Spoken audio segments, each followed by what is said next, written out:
And the complaints start to flow in. That's where we start on a Friday morning on KCMO Talk Radio. It is 6:04. Welcome in. Thanks for wrapping your week with us right here on 95.7 FM, 710 AM, 102.9 FM in Topeka, and on the KCMO Talk Radio app. So we've got the second World Cup game coming tomorrow. We are about 2 weeks into all the World Cup enthusiasm building up around Kansas City. We've got about 4 weeks left of it until the final game in mid-July. And now we are starting to hear from some of the winners and some of the losers. And this was always going to happen. There were going to be restaurants and establishments that were going to do really well. There were also going to be places that came up way short. Just like the NFL draft. Remember the NFL draft? We had some restaurants and some shops just do so well, knock it out of the park. And then we had the lady who sold sundresses at Crown Center, who was like, nobody came to my store during the NFL draft. Lady, you sold sundresses. With all due respect, the target demo at the NFL draft is really not going to be looking for a new sundress during a weekend in April in Kansas City. I hate to break it to you, but you are not going to end up being a winner in all this, right? So now we've got the same kind of stories happening here in Kansas City around the World Cup. And Channel 41 went down and talked to the Grand Falloon right there on the plaza, who is doing very well, and then had a conversation with an owner of a coffee shop who went viral on social media because, well, she's not doing well. It was Biso Cafe is the coffee shop cafe that is down on Jefferson Street. So that owner is not happy with how things are going on her end. Now, she's down in the West Bottoms area-ish, not really West Bottoms, but I guess you'd say kind of down by, give or take Boulevard Brewing off Southwest Boulevard is where she's located. So that owner went viral yesterday on Instagram because she's like, I'm seeing no lift. In fact, I'm losing 50% of my business during the World Cup. Here's what this sounded like on 41 last night. We had one party that had 70 people. We had another party that was Argentina that had 20. And then in addition to that, this whole place was full. And our patio has been full the whole time.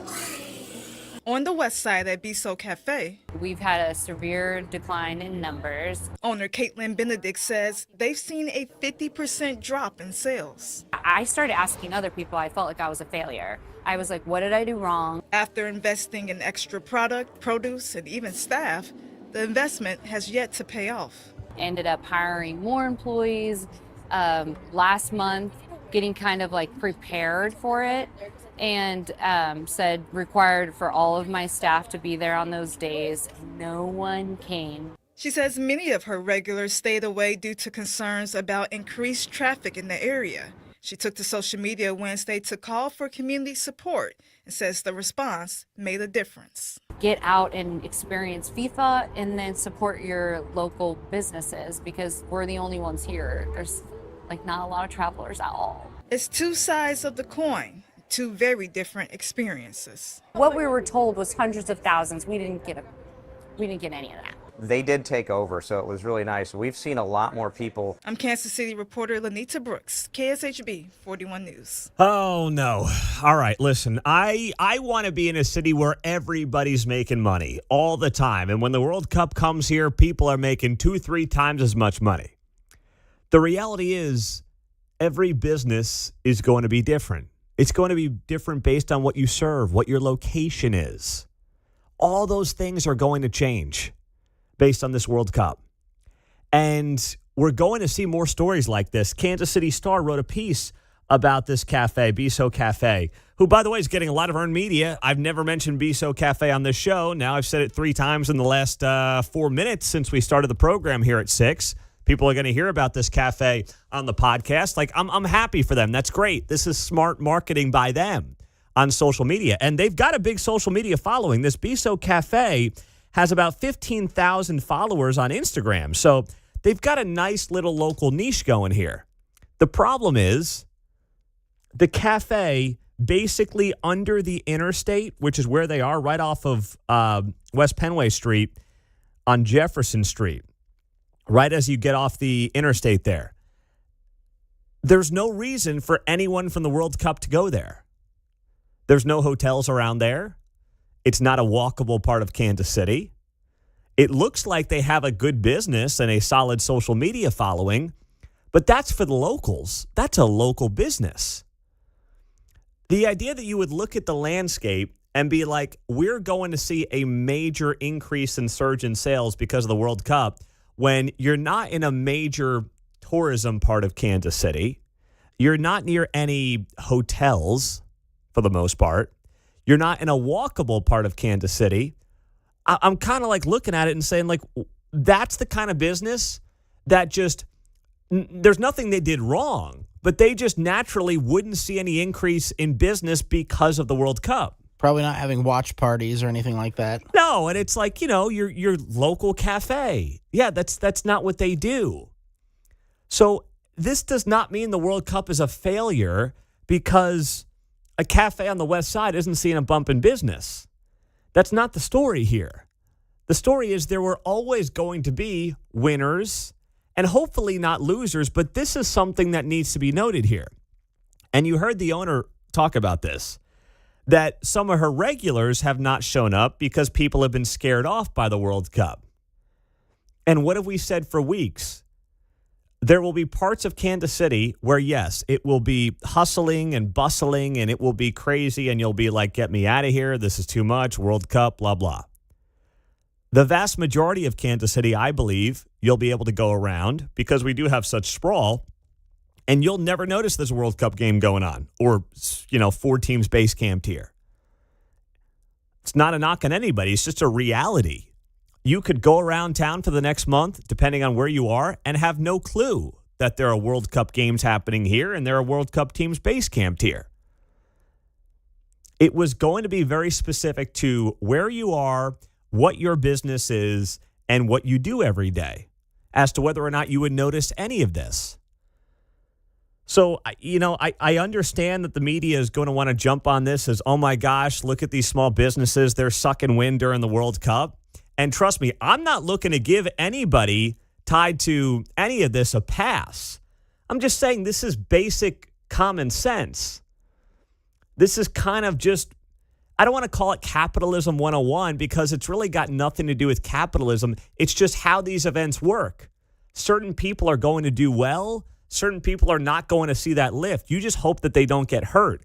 And because of the way this thing has been billed to all of Kansas City as, oh my gosh, 600,000 visitors are coming here. You better hunker down and not go out for a month. That actually hurts some businesses like this Bisou, who said some of the regulars are not showing up because basically they're afraid of somehow there being a lot of traffic all over town and they won't be able to get around. And that just was never going to be true. Like yesterday, I was out to lunch with a guy who's in town from Chicago with the company. And he's staying up in the Northland. He's got his son's baseball tournament here in Kansas City. Man, that travel baseball has come a long way from when I was a kid. He's like, yeah, we're going to Kansas City this week. We got Cincinnati coming up in a couple of weeks. It's just, like, who's paying for all this? This is crazy. Mark's shaking his head in there as his kids get older. Yeah, I'm glad that I got out of soccer when I did. Yeah, I just like, man, I don't get it. We were trending that way, and I was like, please no. Yeah, that's right. You went to Des Moines and Wichita and a couple places, right? Mm-hmm, yep. I mean, at some point, it's just like, this is an untenable situation. I don't get it. I'm like, do you take off work to do all this? It's like, who's doing your job? He's a radio guy in Chicago. He's not on air, but he's a big shot. I'm like, geez, this is too much work for me. But anyway, he's staying up in Parkville. They got, they went down to 1587 the other night and the whole deal. So he's trying to get the Kansas City experience. But he's like, I was driving downtown. I thought it'd be a zoo because of the World Cup. He's like, it was kind of empty. I'm like, yeah, it just depends where you're at. It just depends what time of day you're talking about here. He thought he would feel it, and he didn't feel it. And he wasn't upset about it. He was just surprised. And it's the same thing for businesses right now in Kansas City. Some of you are feeling it for the better, depending on where you are, and some of you are not noticing it at all and not seeing any kind of a lift. Now, the one thing I would say, and maybe hindsight's 20/20 here, the one thing I would say, though, is that when I look at it from the standpoint of if I'm a cafe under the interstate on the west side and I'm not near one of the main entertainment districts, I'm probably not going to expect some big World Cup lift. But when you have visitors bureaus and some of the other hype people around town saying 600,000 folks are coming here, you naturally think that. But I get it. If you don't have the nuance around it, if you're not a regular listener of KCMO Talk Radio, you might just see the headline and think, oh my gosh, I got to hire more people. But we could have warned you about some of this too. 913-408-7957. Happy Friday. We're here for you. I know it's, Juneteenth? Happy Juneteenth to all the Juneteenthers out there. Thanks for, is that a thing, the Juneteenthers? Could be. Did I just make that up? That's a new one. That is. Coming up next, speaking of Juneteenth, big library opens up today. Mayor Q is in Chicago for the Obama Library celebration. How did it go for him? I thought it was pretty funny. Some people got mad at me for this, but I'll share it with you next on KCMO.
From the nation's heartland, you're listening to Mundo in the Morning on 95.7 FM, KCMO Talk Radio.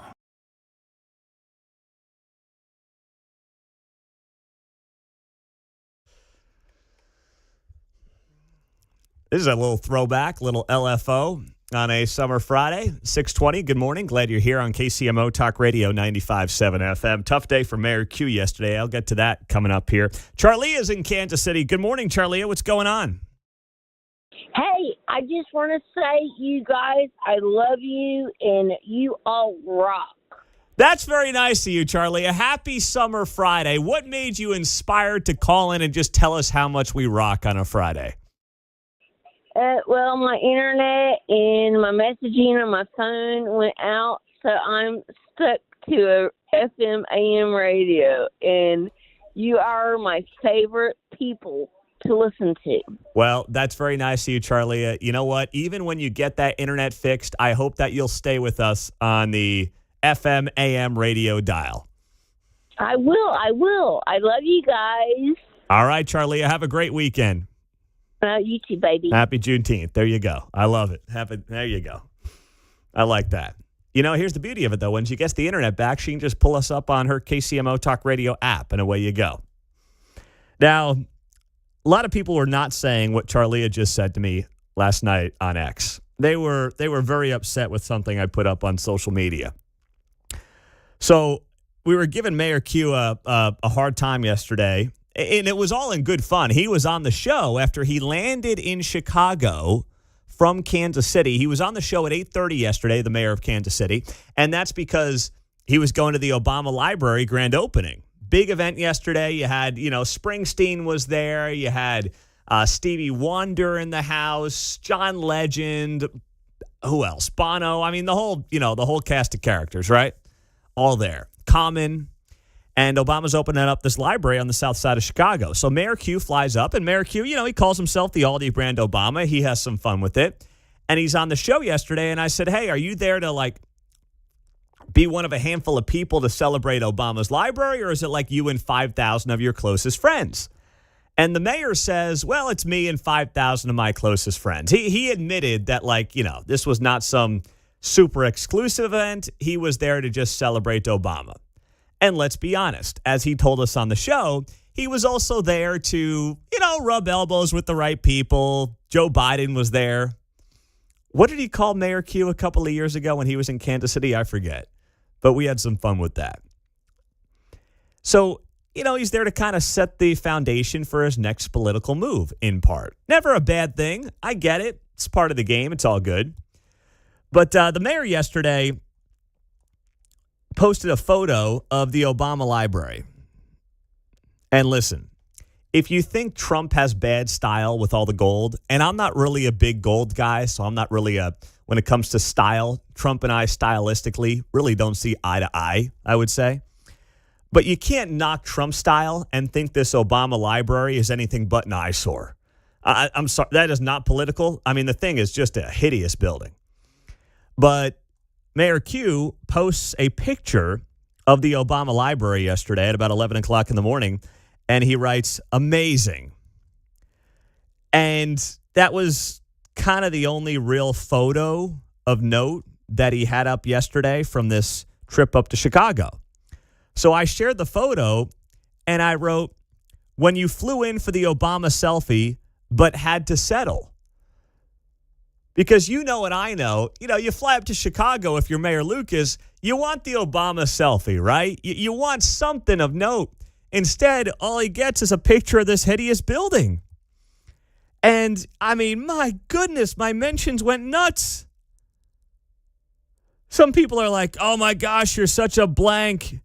Oh man, what are you doing? That's so obnoxious. It's like, no, we're having fun here. Some of these people I had to post a link to the podcast to and say, hey, relax, guys. We talked about this with the mayor yesterday in good fun. We had some laughs about this yesterday. You're telling me if the mayor knew that he was going to fly up to Chicago for the day and the best social media post he could get is a picture of that hideous building, he would have been satisfied? I don't think so. I think he wanted the Obama selfie. I think for whatever reason, he couldn't get the Obama selfie, so he figured, I'll post a photo of this building. There's no way that's what he was going for, though, yesterday, but sometimes you got to settle in life. That's how it goes. It's okay. There's no knock on him. You know, Obama's the toast of the town right now. There's thousands of people there, and Q couldn't get himself the selfie. It's not a big deal. Relax, all right? Just relax. Pump the brakes. Now, Obama gave this big grandiose speech. There were two things that were kind of national takeaways from Obama's library opening yesterday. One is Joe Biden was totally lost. There's this viral video of Biden walking off the stage, but like getting lost along the way. And I really did feel bad for him because his wife totally bailed on him. Dr. Jill's walking off with Obama. They leave Biden hanging back 20 feet, and he's meandering and wandering around, and he gets caught on a hot mic going, "Where's my granddaughter? Where's my granddaughter, man?" And I'm like, this poor guy. The doctor, his wife, the doctor, leaves him on stage, walks off with Obama, and Joe's like looking for someone. Disrespectful. It was so disrespectful. And even Obama, like, I get it. If you're Obama, the day's about you, man. You don't need to be, shuffling around with the old guy. But they all left him totally hanging on that stage. Yeah, well, the guest of honor doesn't need to be, the usher for him. However, the next guy down the line there, yes. You got Michelle, you got anybody, especially Jill. Especially the wife. I mean, could you look out for your husband here, please? So that was a bad look, all right? That was one. And then the other thing is, Obama does his usual Obama stuff, and he says this. For millions of people in this country and around the world, the future feels uncertain, the ground unstable beneath our feet. And as algorithms keep feeding us a steady stream of distraction and outrage, as only the loudest, most extreme voices get attention, fanning our prejudices, appealing to our basest, most tribal instincts, it's tempting to give in to cynicism and even despair. Oh, my gosh. It's tempting to give in to cynicism. Hey, but good to see y'all here tonight. Right. I mean, he's blaming algorithms. He's blaming leadership. The great divider was Barack Obama. Donald Trump is a result of Barack Obama. Obama had a great opportunity to put the nail in the coffin of racial division in this country. He chose not to do it. Now he's smooth. He's slick. He's a great talker. He's wildly talented. He also led us to the point that we are at today as it relates to division in this country. Donald Trump is a product of Barack Obama. That is maybe the biggest part of his legacy that he tries to rewrite. News in 2 minutes. Can we save college sports in Congress next?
From Overland Park to Parkville, you're listening to Mundo in the Morning on 95.7 FM, KCMO Talk Radio.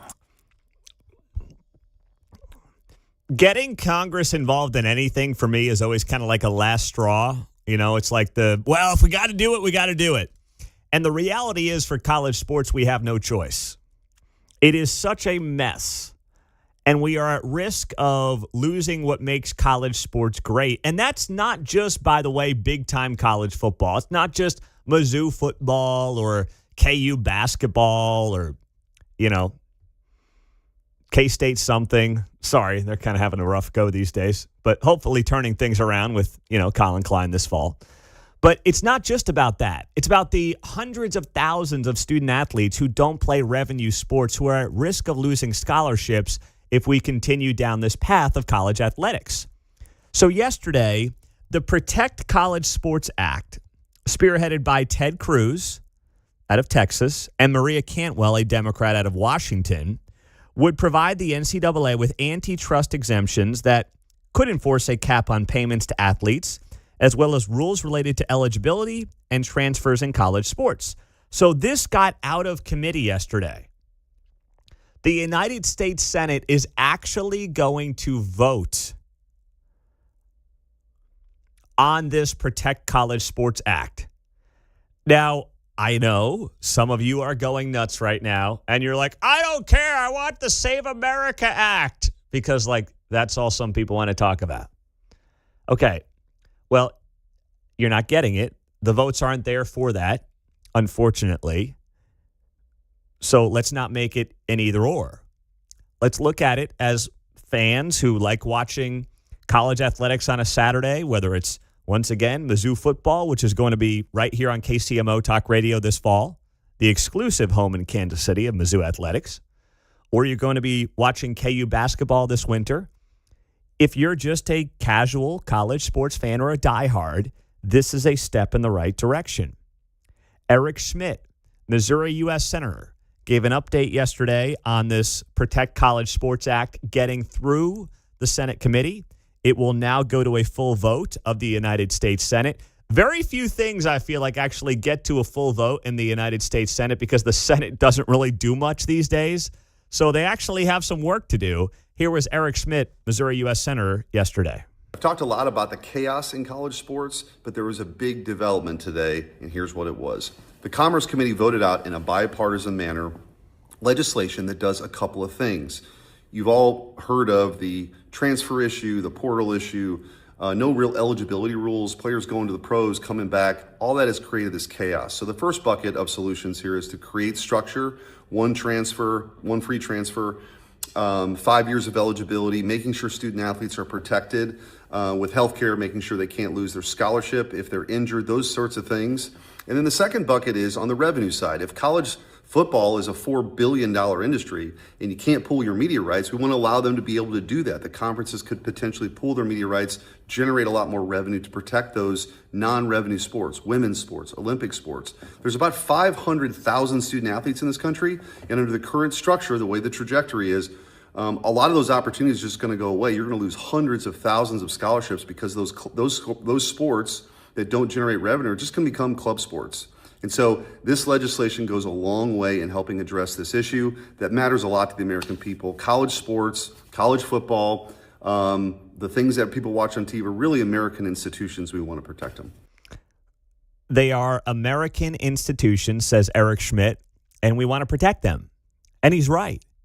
Now, what's interesting is that yesterday, the SEC, which of course Missouri's in, and the Big Ten, they didn't want this bill. They want no part of it. They don't want it moving forward. Why? Because they're the big dogs. They're the big bullies. They're making all the money. They're doing just fine. The system has largely benefited the SEC and the Big Ten. But this is not about the SEC and the Big Ten. This is about 500,000 college athletes across all levels of sports. And that's who Congress is trying to protect here. So while I inherently don't love Congress getting involved in more than they have to, I don't see how you solve any of this right now other than some type of congressional input, creating these antitrust exemptions that gives the NCAA more teeth to what it's doing, creating some sets of rules like, hey, you can transfer once without penalty. After that, you got to sit out a year. You can play 5 years of college sports or 5 seasons in 5 years. That's it. Then you're done. None of this like, I'm going to play in Europe, go play college basketball, then maybe go to the NBA. But if I can't go to the NBA, I'll come back to college basketball. That's got to be over. We need some rules. We need some guardrails. And Congress, in this case, has to be a part of the solution. And if you're like, well, I'm not even a sports fan. Well, what if you've got a kid or a grandkid or a niece or a nephew who might have some talent? Maybe they're not going to be the next college softball star or college baseball star, but they're really good at a sport that doesn't make money. And really, outside of basketball and football, nothing makes money. Well, those scholarship opportunities, which many parents try to help their kids get for monetary reasons, obviously, well, suddenly they're potentially in a spot where those scholarships won't exist. They'll be club sports. And that would hurt the hundreds of thousands of kids who may get some kind of scholarship to help pay their way through college if their parents can't afford it. So this is not just about like watching college football on a Saturday afternoon, as much as many of us love that. It's not just about watching a big KU basketball game on a Monday night in January or February. It's about much more than that. And that's why this, of all the things, I know it's not like the Save America Act. I get it. But it still is something that a lot of us like just care about. It's a big part of many of our lives, and it changes something that obviously many of us, especially in this part of the country, less so in California and New York and on the coast, but college athletics are a big part of obviously our culture here in the Kansas City area and the Midwest by and large. So I'm on board with it. Steve, you're on KCMO in Overbrook. What's up, my friend? All right, so I'm listening to this, and I don't know. I like sports, but I'm not like a diehard watch every game there is on a Saturday or Sunday kind of guy. But I do, however, believe that with as dysfunctional as Congress is, if they can come together bipartisan on this bill to basically stick their nose into sports, and I do agree with you that on some level somebody needs to do something. But I would much rather see my tax dollars, spent to bring back the money we send to 177 countries out of 196. I would much rather my Congress find ways to reduce the budget and or balance it. I would much rather my Congress find ways to cut Medicare and Medicaid and all the gimme benefits, divorce reform, custody reform, child support reform, things that Americans really do need, not just care about. I agree. I mean, I have no major argument with you there, but there's always a partisan reason, especially in the Senate, where you need 60 votes to get anything done, right? And we've got, 52 Republicans. There's always a partisan reason right now for why the party that isn't in power doesn't want to give the party in power any kind of a win. This is like the one thing that isn't hyper-partisan that's getting attention right now that they can actually do, so they're doing it. Now, here's how I would look at it, Steve. I would look at it and say, can their ability to come together around this issue and their ability to drop the partisanship on this issue, can it lead to dropping the partisanship on other issues? That's how I would try to frame it. I'm not going to be optimistic about it, but that's how I would try to frame it because I agree with everything you just said there. Yeah, I just don't think it's going to spill over like that. I don't think it is either. I don't. I think this is a unique issue that doesn't really have a lot of partisanship attached to it. That's why they can actually do something. And that's really a sad state of affairs when we talk about it like that. That's kind of why we're in the mess that we're in right now. At the end of the day, when we sit back and look at our Congress, do we all sit on our couches and, turn on C-SPAN all of a sudden, which most people never do, clap our hands and say, wow, we passed a bill, college sports, we saved them. Crap, we're still in debt. Mm-hmm. Is that what we do? I mean, do we be happy about this or do we push harder to say, okay, you can do this. It's time to put on your big boy pants and do the things you need to do. Yeah, and do the things that aren't as popular, that may not necessarily get you reelected, but are the right things for the country. Yeah,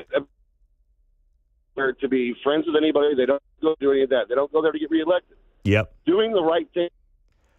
Well, hey, Steve, you're right. Thanks for the call, brother. Have a great weekend. Doing the right things, to your point, aren't popular and don't get you reelected. That's why we're $40 trillion in debt. That's why nobody's reformed Medicare or Medicaid or Social Security. They don't get you reelected. In fact, they probably make you lose elections. And as long as we have people that are motivated by re-election and not doing what the country desperately needs, it's how we end up $40 trillion in debt. So I'm not excusing not doing those things. But here's how I look at it. The bar is so low for Congress. If they can get us a minor win that does, provide value for those of us who like to escape it all with some college football on Saturdays, college basketball in the wintertime, and also know people who are playing or trying to get scholarships in non-revenue sports, I guess I'll take it. But to Steve's point, it's a sad state when that's the best that they can do. Coming up, our top 6 stories in the 6 o'clock hour. We call it the 6 at 6 right here on KCMO Talk Radio. So we've got more rain coming tomorrow. Did you see this? Luke Doris mentioned it in the weather forecast. And the spring just feels like it isn't going to end. I know it technically ends here in 2 days, but man, we are getting a ton of rain. So what does that mean? That means you got to protect your home equity and get KC Pier out for a structural consultation right now. They are Kansas City's foundation repair experts. I've had Brian and Eric and the team out to my house, and these guys are great. First off, they're Kansas City guys, built this business from the ground up, local dudes. And when you call them, you get a real Kansas Citian who actually picks up the phone and not some robot or some call center in some other country. All right. So KC Pier does it the right way. They give you an ABC solution option so you understand what your home needs, why it needs it, and what makes the most sense for you. Some of the options they'll give you when they look at your foundation and check out your home, you might be able to fix yourself. Now, they'll do it for you, obviously, but there are things they're going to say, hey, just do this, do that. And then if you have major issues, obviously, they'll give you that quote as well. So if you're seeing any cracking walls, you have some water that's been kind of floating around, basement just outside the house, something feels off, protect your home right now with KC Pier. Kansas City owned and home of the lifetime warranty. Go to kcpier.com. That's kcpier.com.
From Smithville to Shawnee Mission, you're listening to Mundo in the Morning on 95.7 FM, KCMO Talk Radio.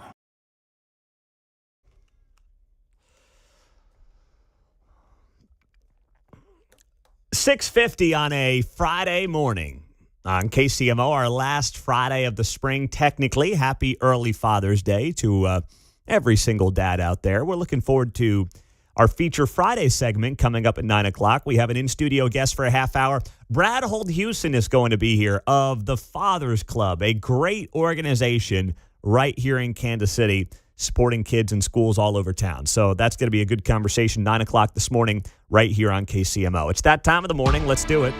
It's time for the 6 at 6 on KCMO Talk Radio. Number 1. Hey, look at those Royals. 14-6 win over the Cardinals last night. First game of a 3-game set, and some history as well. Salvador Perez went deep, and what does that mean? That means he became the Royals' all-time home run leader at Kauffman Stadium last night. Congratulations to Salvi. What a moment. Caglione went deep. Some bad news. Bobby Witt Jr. Did leave the game with a sore right knee, so we'll keep an eye on that. The Royals play again tonight at the K against the Cardinals, and then they have the day off tomorrow because of the World Cup game. So last night, I actually enjoyed watching the game. It was on KCTV5. I kind of stumbled upon it. I was like, oh, cool, I can watch the Royals. I mean, it's still so screwed up, that whole TV deal that they've got. Tonight's game is on Apple TV, so you'll have to have that to check it out. Seth Lugo is on the mound against Michael McGreevy for the Cardinals. And then tomorrow's an off day on Saturday because of the World Cup game. They wrap up the series on Sunday. Number 2. Next up in our 6 at 6, a couple of Jackson County school districts are suing the county and Phil Levota, its top executive, saying his property tax credit plan is illegal and will cost their classrooms more than $25 million. Independent School District and Fort Osage School District filed the petition this week naming Jackson County Executive Phil Levota and County Collector Scott Lakin as defendants. The lawsuit seeks a preliminary and permanent injunction, declaratory relief, and damages. Phil Levota is going to be on this show coming up at 8:20 this morning, so we'll talk to the Jackson County Executive about this lawsuit. I mean, it's similar in Johnson County, Kansas. You've got these school districts that have big pairs of cojones who think that they can basically do no wrong, they can bully taxpayers, they can bully elected officials, and they're going to get every single dollar that they want. That's exactly what they want to do, all right? You still poor, broke, busted, and disgusted. And while you've got no money, the school districts are flush with cash. And the second you say, hey, guys, we got to look out for the taxpayer here, they throw an absolute fit. That's just a sad reality of what they do. I hate to say. Next up. Number 2. Oops. Number 3. There we go. Kansas City police are still searching for a man they say is connected to a shooting spree that left one person dead and several injured on Tuesday night. 22-year-old Oscar Sanchez Munoz should be considered armed and dangerous. The manhunt is on. Police believe he is responsible for 5 separate shootings between 6 and 6:30 on Tuesday night across Kansas City on I-70. And one of those victims was an Uber driver taking soccer fans to the Argentina-Algeria World Cup game at Arrowhead Stadium on Tuesday night. How about that for a welcome to Kansas City moment? Sanchez Munoz also wanted on an active warrant for criminal discharge of a firearm out of Kansas City, Kansas, with a $100,000 bond. So that is something, obviously, that is getting a lot of attention. Mayor Lucas said yesterday, he kind of insinuated, as I recall, that maybe they were close to getting somebody into custody, or getting this guy, Sanchez Munoz, into custody. But as of right now, that's obviously not the case. We'll keep it rolling here in our 6 at 6 on KCMO. Number 4. Well, a new round of direct talks between the U.S. and Iran have been postponed after Vice President J.D. Vance has delayed a planned trip to Switzerland. The White House announced late last night that Vance would not be traveling to the talks and said the logistics had not been simple or predictable. Comes one day after the U.S. dropped its naval blockade of Iran after the two countries signed a deal aimed at ending the conflict. The deal also said fighting should end in Lebanon. The country's health ministry said that strikes from Israel killed at least 18 people in the south overnight. Israel's military said it had targeted the Iran-backed group Hezbollah and that 4 of its own soldiers had been killed. So is there a deal? Is there not a deal? Does any of this mean anything? Are the signatures worth the paper they were written on? Who knows at this point? It is all very much up in the air. Number 5. Number 5 here in the 6 at 6. Well, we're keeping a close eye on the weather tomorrow. It feels like the spring that will just never end. But tomorrow night is the weather night that you want to keep a close eye on. Strong storms blowing through. We could have a couple inches in a very short period of time across parts of Kansas City tomorrow night. So you heard from Luke Doris on that. But tomorrow night is the time to be weather aware across Kansas City. That's when we expect to see some strong to very severe weather come through. So keep an eye on that. Heavy rainfall likely from a cluster of storms. KCTV5 putting it at a level 2 out of 5 severe risk. And there could be flash flooding with 1 to 3 inches of rain. Isolated areas could stack up to 6 inches of rain late Saturday night into Sunday morning. As for the rest of the day on Sunday for Father's Day, heavy morning rain and storms may lull for the afternoon, though watching for a potential second round of storms during the midday on Sunday. Number 6. And last up, we've got the World Cup tomorrow night in Kansas City. That is something that obviously is going to be watched very closely, not just because of the game itself, Ecuador and Curacao, but almost more importantly to see what the heck's going on as it relates to the ingress and the egress, the traffic, the mess that was Tuesday night, where some people took 2.5 hours to get from downtown to Arrowhead Stadium on this bus system. So we'll see how it plays out tomorrow, but that is going to be a big topic of conversation, I would imagine, on Monday for anybody heading out to the game on Saturday night. There are your top 6 stories in the 6 o'clock hour. I have a new executive order that I need the President of the United States to sign ASAP. I'll tell you what it is next.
So if you could have the president of the United States sign any executive order that like just fits whatever your pet peeve is, what would it be?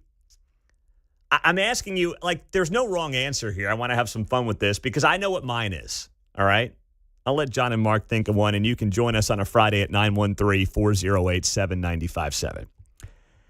The answer for me, and maybe this is just topical and top of mind because of what I saw yesterday, some of the clips I saw online, but it relates to what we've been through here in Kansas City. We've talked about this the last few years since we've had 3 Super Bowl champions to crown and celebrate and, go to parades for. I need the president to sign an executive order immediately. I don't know if he's working on Juneteenth or not. I'm sure he is. The guy doesn't stop. I need him to sign an executive order immediately that limits politicians speaking at sports championship rallies to a maximum, and I feel like I'm being generous here, a maximum of 3 minutes. Okay? That's what I need. And I need this because of what I heard yesterday from the mayor of New York City, Zoran Mamdani. You think that Mayor Q speaks too long? I got to give Mayor Q credit. We've seen him talk now at 3 Chiefs Super Bowl rallies, and each time he gets up there for anywhere from 2, 3, 4 minutes, and he's done. And he's pretty much off the cuff. He's not giving, a 10-minute speech. This guy, Mamdani, yesterday in New York City, he gave a 9-minute speech, pre-prepared remarks. I mean, he's going back to Willis Reed in 1973. Meantime, the guy's not even a real fan. It's like, dude, you got 1 million people at this rally yesterday. No one is there to see you. It just is exhausting, John. I'm sick of these politicians. There's a Big Bang Theory where Leonard tries to learn football to hang out with Penny's friends. And he's like cheering along, yay, way to go. We've got an additional 10 yards. Stuff like that. Oh, it's man. Just terrible. They're brutal. It's awkward. It's trying to prove that you're hip. You're down, you get street cred, but you don't. You don't. Everyone knows it. All right, these are the most, if you're a fan that shows up to a rally, you're a diehard, right? You're the diehard of the diehards. If you go out of your way to go to a rally. And, I got to listen to the mayor of New York City give an 8-minute speech. Got to give Mayor Q credit. At least he only does a couple of minutes when the Chiefs win the Super Bowl. But this guy in New York yesterday, take a listen to just the first 30 seconds of what he had to say. My fellow New Yorkers, for 53 long years we have watched and we have waited. We have watched from nosebleeds and through gritted teeth, on televisions in the windows of electronic stores, and from projectors balanced on fire escapes. We have watched alone in our apartments with our heads in our hands, shoulder to shoulder at bars where the signal flickers. Oh my God. Alongside friends and family who we wish more than anything could be here today, sharing this moment. Oh, shut up. The struggle to be a devoted commie is real. You know what's the best part of this, too? Once again, at least Mayor Lucas, like when he would speak at the Chiefs rallies, he's a diehard fan. Like, that's indisputable. The guy is a fan. And he wouldn't speak for 9 minutes with pre-prepared remarks. A year ago, when this guy Mamdani in New York was running for mayor of New York City, he was in a debate with 2 opponents, and they were asked in the debate, name a current Knick other than Jalen Brunson. Now, I would say the casual Kansas City sports fan, if you call yourself a sports fan, you could probably name one other player. Karl Anthony Towns might come to mind. Maybe you name one of my Villanova guys, but whatever. You could probably name if you're a casual sports fan. If you're a New Yorker, this should be a layup, no pun intended. One of the guys, his name was Scott Stringer. He said Aaron Rodgers. Of course, quarterback in the NFL. He said Aaron Rodgers. One of the other guys in the debate, Brad Lander, he actually named Knicks forward Mikal Bridges, one of the Villanova guys. And then Mamdani, the current mayor. He said Tibbs. Now, that would have been the former coach of the New York Knicks, Tom Thibodeau, who got fired after last season. So he was close, but now the guy's talking for 9 minutes like he's a diehard New York Knicks fan. I need Trump to do this. I need it done now because I can't stand these politicians at these parades, whether it's Chiefs parades in Kansas City or it's Knicks parades yesterday, doing this whole nonsense about how, oh my gosh, I'm here. You're all here to see me. No one is there to see you. I promise. 913-408-7957 on the text line, Pete. Mamdani sounds like he's reading a speech written by Obama. Yeah, that is a very, very good point. That is an excellent point. That's exactly what it sounded like. And I just can't believe it. But Mayor Q at least is a big fan. And I don't remember him at any one of the 3 Super Bowl rallies getting up there for 9 minutes with pre-prepared remarks. Watching out department store windows. What is this, 1950? Yeah. I don't know if the TVs would last in a department store window in New York. That's so true. That is so true. And by the way, 2 nights ago, last night, he was out there rallying for a bunch of socialists with Bernie Sanders in Brooklyn. So go figure. After he got done celebrating the greatness that is his NBA team in that town, he's out there rallying for a bunch of commies. So, gosh dang, make of that what you will. But that's the world we find ourselves in today.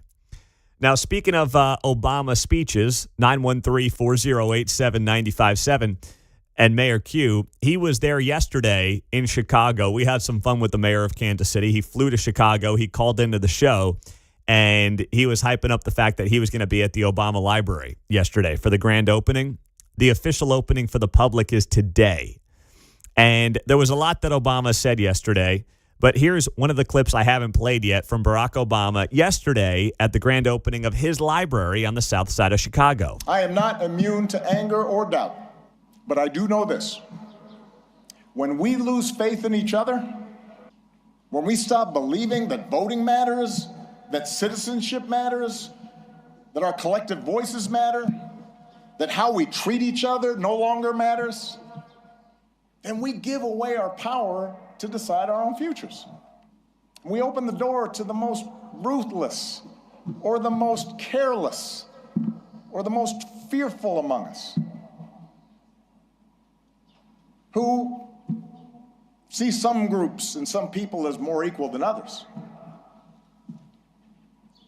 and see government as nothing more than a way to divvy up the spoils and punish enemies and keep those who are different in their place. I do not believe that is the story of America that prevails in the end.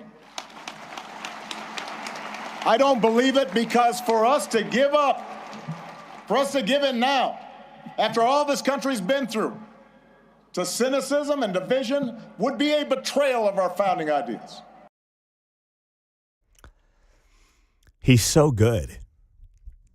He's so good in the sense that was about 1 minute and 10 seconds of incredibly divisive rhetoric. But it sounds so good. It's so smooth. It doesn't sound offensive until you actually dig into the meaning of the words. And that's what Barack Obama has always been excellent at. Never sounds like he's talking about his own party. Yeah, exactly. He is so good at this. Like, as good as he is, Trump is that bad at it. But here's the thing. When they both talk divisively, they're saying the same thing in just very different ways. Trump's the battering ram. He just beats you over the head. The Democrats, right? Like, that's Trump. Obama will take a minute to say something that sounds really good. That the way he delivers it comes off as unifying. But then when you read through his words, it's wildly divisive, suggesting that the people in power want to keep those who are different in their place. Well, hold on a second. I remember a time pre-COVID, right, during Trump's first term in office, when what was happening is the wage growth for the bottom sector of wage earners in this country was accelerating at a pace greater than those at the higher end. Now, since COVID, everything's been a mess because we printed trillions of dollars. We've caused unbelievable inflation. Both parties deserve some blame for that.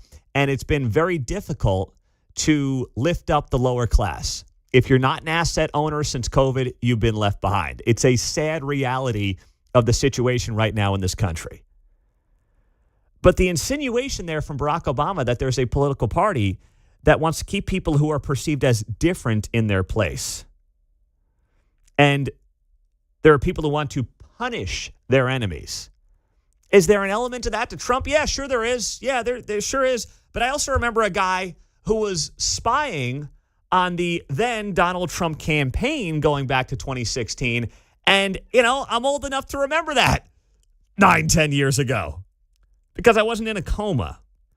913-408-7957. Mike's in Kansas City. Go ahead, Mike. Yeah, did Obama just go right wing? Everything he said in there is everything with the right wing saying. The government, divvying up the stuff. I mean, can you give a better example than Minnesota? Government going after people. We all know about going after the Catholic Church and people go to school board meetings and stuff like that. I think he went right wing and we didn't realize it. Yes, you nailed it there, Mike. You nailed it, buddy. That's exactly what this is. Oh, Obama shifted all the way to the right. Go figure. That's a shocker. Talk about a bombshell. But that's the thing, man. He sounds good doing it, and that's always been his greatest skill. But let's not forget, Donald Trump is a product of Barack Obama. That is his legacy, like it or not. 913-408-7957. We'll get to you. Your calls, the O'Reilly Morning Update, and more right here on KCMO Talk Radio.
Coming up at 10 o'clock, it's Uncanceled on KCMO Talk Radio, right after Pete Mundo and Mundo in the Morning.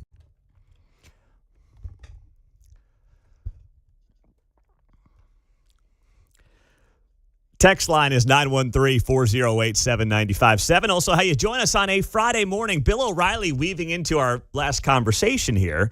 You know, we had Mamdani, the mayor of New York City, giving an 8-minute speech yesterday in New York on the Knicks championship day. And I'm like, man, even Mayor Lucas knows, keep it to 2 minutes.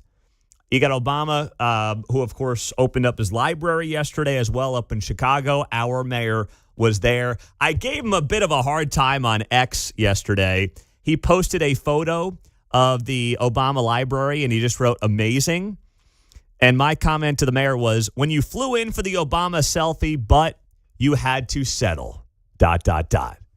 He wanted that selfie, but the best he got is a photo of the building. So on and on we go, getting ready for the World Cup game tomorrow in Kansas The City. old time-honored tradition. My folks went to Vegas, and all I got was this ashtray. Yeah. Paul's in Kansas City. What's up, Paul? You're on KCMO. Hey, Pete, as I was watching the Obama dedication, I saw the last three Democratic presidents, Clinton, Obama, and Biden. But at the same time in New York, the Democratic Socialist Party of America, led by Bernie and Mamdani, was running candidates out there at the same time.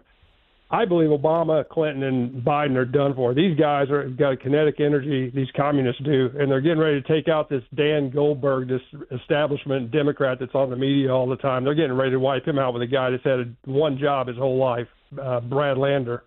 And they're reshaping the Democratic Party, and they're coming with a lot of energy, it looks like. I didn't know that. Is that the deal in New York City that he was at last night?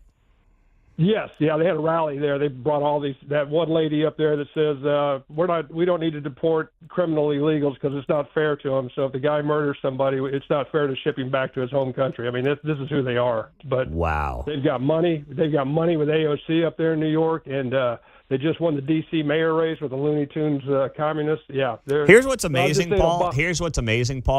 If they went back to Bill Clinton's Democratic Party, they'd clean up in November. Yes.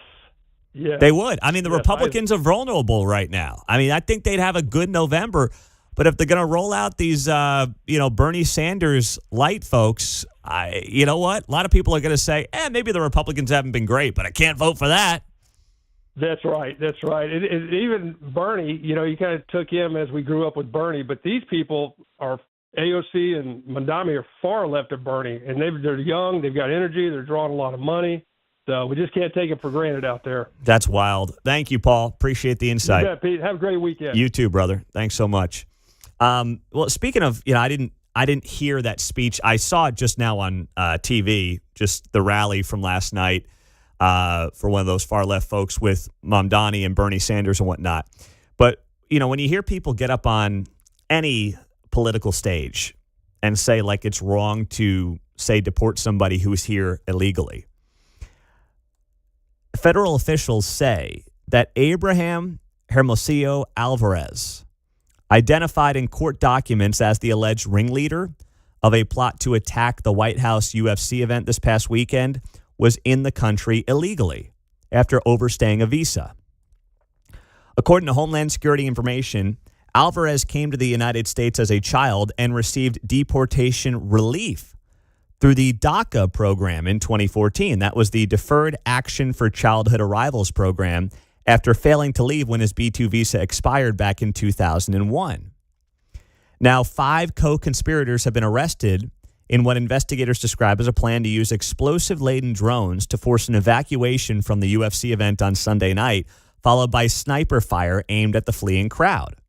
Federal authorities say that this guy Alvarez was responsible for planning, organizing, and directing the planned attack. Now, we also had this guy from Kidder, Missouri, right about an hour to our north, who was also arrested and charged in this plot. And that was a 32-year-old Daniel Eskridge, once again, Kidder, Missouri. And he's facing life in prison and a $250,000 fine if convicted of a single count of conspiracy to commit murder. But the ringleader was this guy who overstayed a visa and was in the country illegally.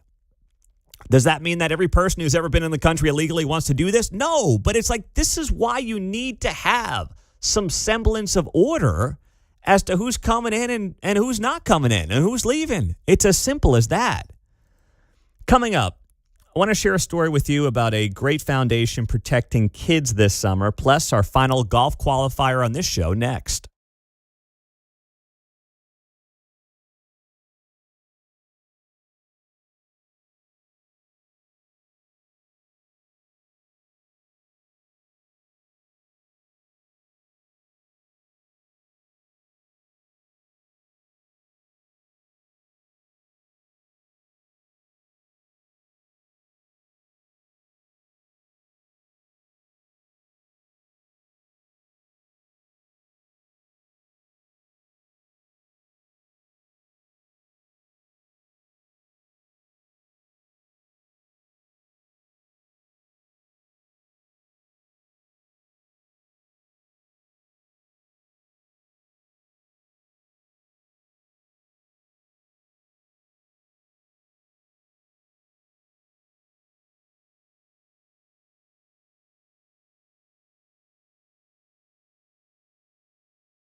.95.7 KCMO Talk Radio salutes Whiteman Air Force Base, keeping America safe thanks to the 509th Bomb Wing.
The best high school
Vince Colonnese here, and I'm coming up at 11 after Kevin Keatsman on 95.7 FM KCMO Talk Radio.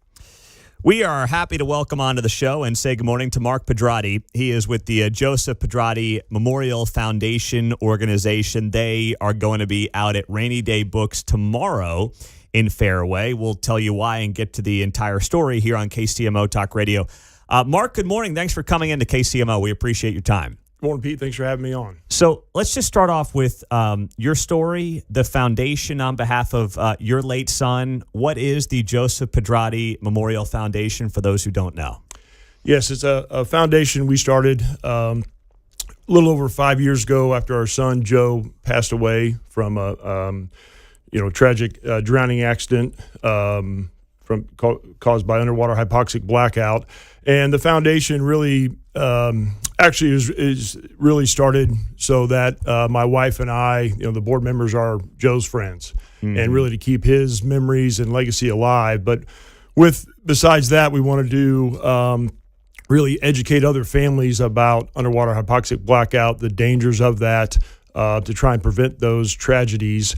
But also the other kind of arm of our foundation is STEM support throughout the Kansas City metropolitan area. Joe is a mechanical engineer at the University of Missouri, and so we know the importance of STEM education, and so we raise funds and help grade schools, high schools, other organizations throughout the city to support their STEM programs. So, people here, lost a son in a drowning accident. They probably thought your son was 3, 4, 5 years old. Your son was a senior at Mizzou, right? Correct. Yes. So what is this? What happened? Yes, certainly, unknown to us and most people, this shallow water blackout, underwater hypoxic blackout is a phenomenon that, can happen to anyone. And a lot of times it happens to very strong swimmers, people who may be pushing themselves. And so the physiology of it is, we've all had that feeling, whether we were a child or an adult, where I need to take a breath right now. We get into that danger zone. We know I need to get to the surface and take a breath. Mm-hmm. And really what's happening there is what causes that I need to take a breath right now is a rise in your CO2 level, your carbon dioxide. But if you've been exercising, been swimming, or in Joe's case, playing breath-holding games. So he was just in a pool with his friends and doing the, hey, I bet you I can take more laps than you. I can go further on one breath than you. And if you do that one time, you're safe. You're going to get that trigger, I need to take a breath. But if you've done it multiple times, you've been exercising, your CO2 level drops. And when you get back into the pool and you do another breath hold, as you're swimming, your CO2 level begins to rise. But because it was lower when you got in the pool, it never rises to that point of, I'm in danger, I need to take a breath right now. So the swimmer doesn't know that they're in danger. And so they get to the point where they ran out of oxygen, they faint. And if you faint underwater, your natural reaction is to take a breath. Mm-hmm. You take a breath, you fill your lungs with water, and then at that point, it's almost always fatal. And so Joe was doing just that. He was in a pool with his friends, and they were kind of doing this game. And, he was in 4 feet of water. Joe was 6'6". Yeah, he's an athlete. He He's was an athlete. Yeah. A good swimmer, very capable swimmer. And so just the fact that, it's hard for myself still to grasp, you just had to stand up. Mm-hmm. You just needed to stand up and you would have been fine. But that's this phenomenon. You don't know that you're in danger. Yeah. That I need to get oxygen right now. And so, this happens more than people know. And that's really the kind of the big leg of our foundation is getting out into the community and educating people about underwater hypoxic blackout. Marc Pedrotti is joining us here on KCMO. So you've got obviously fundraising you do around this. What's going on tomorrow at Rainy Day Books then in town? Yes, we're very excited about this at Rainy Day Books. Just a staple in our community is a bookstore, and they're having us out tomorrow to do a reading. This organization we work with, Underwater Hypoxic Blackout Prevention, they have a book called Take a Breath, Seth. And it's a really cute children's book. about dolphins. Obviously, dolphins have to breathe, come up and get oxygen. And so we're going to be at Rainy Day Books to read this to anyone who wants to attend. You know, we hope a lot of young families come and their parents. We're going to have Seth the Dolphin there. My daughter's going to be Seth the Dolphin. Is that right? Yes, she is. They sent us the whole outfit. And so we'll be there to read the book, to provide education to parents, and give away a free copy of the book, Take a Breath, Seth. So it seems like it's also, even though obviously Joe was a senior in college, this is also, it seems like, awareness for obviously young parents and little kids, because they're obviously more likely to have some kind of tragedy with the water. And I'm sure that's something that you've dug into here since you've gone through all this. I mean, it is drowning just in general, especially for kids, is one of the more overlooked ways that we deal with tragedy right now in all of our communities. It is. Whether it's, you have a pool in your backyard, and a child walks out and they're unattended. But this phenomenon happens again to strong swimmers. One of the ambassadors for this organization is Michael Phelps. Oh, really? That's great. And so this had happened. He had experienced this with a teammate. And so you think, these swimmers, right, they're pushing themselves. And how do you go faster? One way is you take less breaths. Mm-hmm. And so at practice, when you have all these athletes in the pool, they're all strong swimmers. You have swim coaches around. But, kids will push themselves. Athletes will push themselves. And again, if they're not educated to know, I need to be aware that I can't continue to push myself. I need to take a break outside the pool. The athletes have, unfortunately passed away at practice. Mm-hmm. This happens to synchronized swimmers. This happens to Navy SEALs. People that are, pushing themselves, exerting themselves, and they don't realize that kind of the science behind it about your CO2 level being lower, and that's what gives you that trigger that I need to take a breath. Yeah. So what about, of course, your son's Memorial Foundation, Joseph Pedrotti Memorial Foundation? You can find it at joepedrottifoundation.org. What else do you want to make sure people know about the foundation, the goals that you have with this as you continue to grow it here in the years to come? Yes, one, we talk about the underwater hypoxic blackout, but Joe was, as I mentioned, a mechanical engineer. And so, if there's organizations out there, grade schools, we work with Tyler's House in Mission, Kansas, that are looking to maybe, start a STEM program, but they need some financing, they need some help. That's kind of what we're here for. We, providing, equipment, certainly 3D printers or materials, but also connecting them with maybe other STEM programs with people that want to help. So that's one arm of it. Really, we've gained great traction over the last couple of years. We go around to municipal pools. We talk to their lifeguards. They have, trainings that they have to do. We were at a soccer camp, Hugh Williams soccer camp yesterday, talked to over a couple hundred kids. So any organization out there, YMCAs that want some additional information on this or would like us to come speak to their community, to their lifeguards, to their staff, we're more than happy to get out there and do that. And what's the best way for folks to get a hold of you? Through, probably email, or I'd give my phone number. Is that, I don't know if that's... you give whatever you want to give. Right. Yeah. So they can find my email. I have a company, R.E. Pedrotti Company, and so my email, Marc P, MARCP @repedrotti.com is on there. We have the through the social media on Joe's Foundation, Instagram, etc. That'll my kids will notify me that somebody DM'd us on that. They slid into your DMs. Exactly. As the kids might say. Exactly. They'll let me know. But yeah, we'd be happy to come out and talk to organizations that want to find more about it. And again, we have lots of copies of the book that we give away. We just gave away 75 copies to Prairie Village Pools for their initial, their little Tykes swim program. We give them to grade schools. We really like to give, this book, the kind of the power of it is, for kids that are learning to read. Yeah. then the parents are going to read it with them. Mm-hmm. And then we're hoping that the parents get educated about it as well. Yes. And continue to spread that word through their social networks as well. That's great. Marc Pedrotti, he'll be at Rainy Day Books tomorrow, 10 o'clock, right in Fairway, reading Take a Breath, Seth, part of the Joe Pedrotti Memorial Foundation. Go to joepedrottifoundation.org. That's where you find him. Mark, thank you for coming in this morning. Really appreciate your time. Thanks for having me on, Pete. All right. Marc Pedrotti on KCMO. Coming up, we're going to talk to Garrett Hawkins, Missouri Farm Bureau president. They made some news yesterday. We'll tell you what that is coming up on KCMO. But right now, our last qualifier on this show to win the Father's Day golf outing with myself and Kevin Keatsman. Seventh caller, 913-408-7957. That's 913-408-7957 will qualify to win. You'll get the $100 in trade to a top restaurant in Kansas City, and you'll qualify for the golf giveaway and also the PXG putter. It is all sponsored by CMP Construction.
from Lenexa to Lee Summit. You're listening to Mundo in the Morning on 95.7 FM, KCMO Talk Radio. All right, John, who won the golf qualifier today? Clay's down in OPP. Yeah, you know me. All right. Clay's number 7 in Overland Park, and he's our final qualifier for this morning, but we've got one more later on today. 10:45 with Keatsman. That's right. We're giving away a trip to play some golf with myself and Keatsman up at Shoal Creek. We'll find a date that is TBD, works for everybody. We'll have a couple of winners that we'll announce. We'll call them. Actually, we'll draw it today. We should probably do that today. But, no one's here because it's a federal holiday, so we got to figure that whole thing out. But we'll do that later. They don't let me have people's phone numbers, so I can't call. Yeah, exactly. Exactly right. So we'll get that all figured out. Of course, we appreciate our sponsors at CMP Construction for allowing us to put on this giveaway and do this. And also, you'll win a PXG putter over there in Overland Park if you are the winner. So that's all coming up here on KCMO. One more chance at 10:45. All right, Garrett Hawkins, Missouri Farm Bureau president, is joining us on KCMO. They made a decision yesterday to endorse in the 6th congressional district race. They have endorsed Nathan Willett in that race. Garrett, good morning. Why'd you endorse in this race? Well, good morning, Pete. It's great to be with you. For anyone that's familiar with Farm Bureau, they know that we're a grassroots organization that's organized county by county. And in this case, earlier this week, representatives from the majority of the counties in the 6th congressional district gathered. They interviewed a number of congressional candidates and ultimately decided that they believe Nathan Willett is the man for the job. So it was an exciting day, and now there's momentum, at least amongst our members, to get out and spread the good word about Nathan's candidacy. What was the big driver behind that? They've already seen Nathan's work ethic. He has hit the ground running since he announced his candidacy. He's been building relationships across the rural parts of the state, getting out. He recognizes that he's got a lot more work to do to meet folks, but he has already shown a willingness to roll his sleeves up and get in there and meet folks, meet them where they're at, sit around, have conversations about what issues are facing farm families and rural communities. So the work ethic, and then honestly, they were really intrigued by his track record on the Kansas City City Council. So what about the Sam Graves factor here? Of course, he's endorsed his candidate in this race. That's Chris DeGaulle. Was some of this, too, maybe some unhappiness with Congressman Graves and what he has or has not done on behalf of the Farm Bureau? No, not at all. Like Sam is one of our own, actually came up through the ranks of our Young Farmer Committee ultimately before he decided to run for the state legislature many years ago. Our folks have been with Sam from the very beginning and will be to the very end. They appreciate all that he's done. I think in the case of Nathan, they like the energy that he brings to the table. Again, going back to his time on city council, they've been very intrigued as he shared his experience of being a conservative voice on the council, what he's tried to do. I mean, they loved it when he talked about pushing snow when services weren't being provided to his constituents. They loved to hear that he got in a truck himself and pushed snow to deliver results and help people. So that really struck a chord with them. So it's really about Nathan's energy. That was the difference. So what are then, whoever ends up in Congress, what are the top issues for the Missouri Farm Bureau right now based on some of the challenges that your members are facing? Well, clearly we have a tremendously depressed farm economy across all of the row crop sector. The beef cattle sector has been the one shining spot, but clearly we've got some animal disease pressures that we're now seeing at the southern border. So lots of concern there about market volatility. That's exactly why Congress needs to finish the job and get a farm bill done. The House has passed a version, but we're still waiting on the Senate.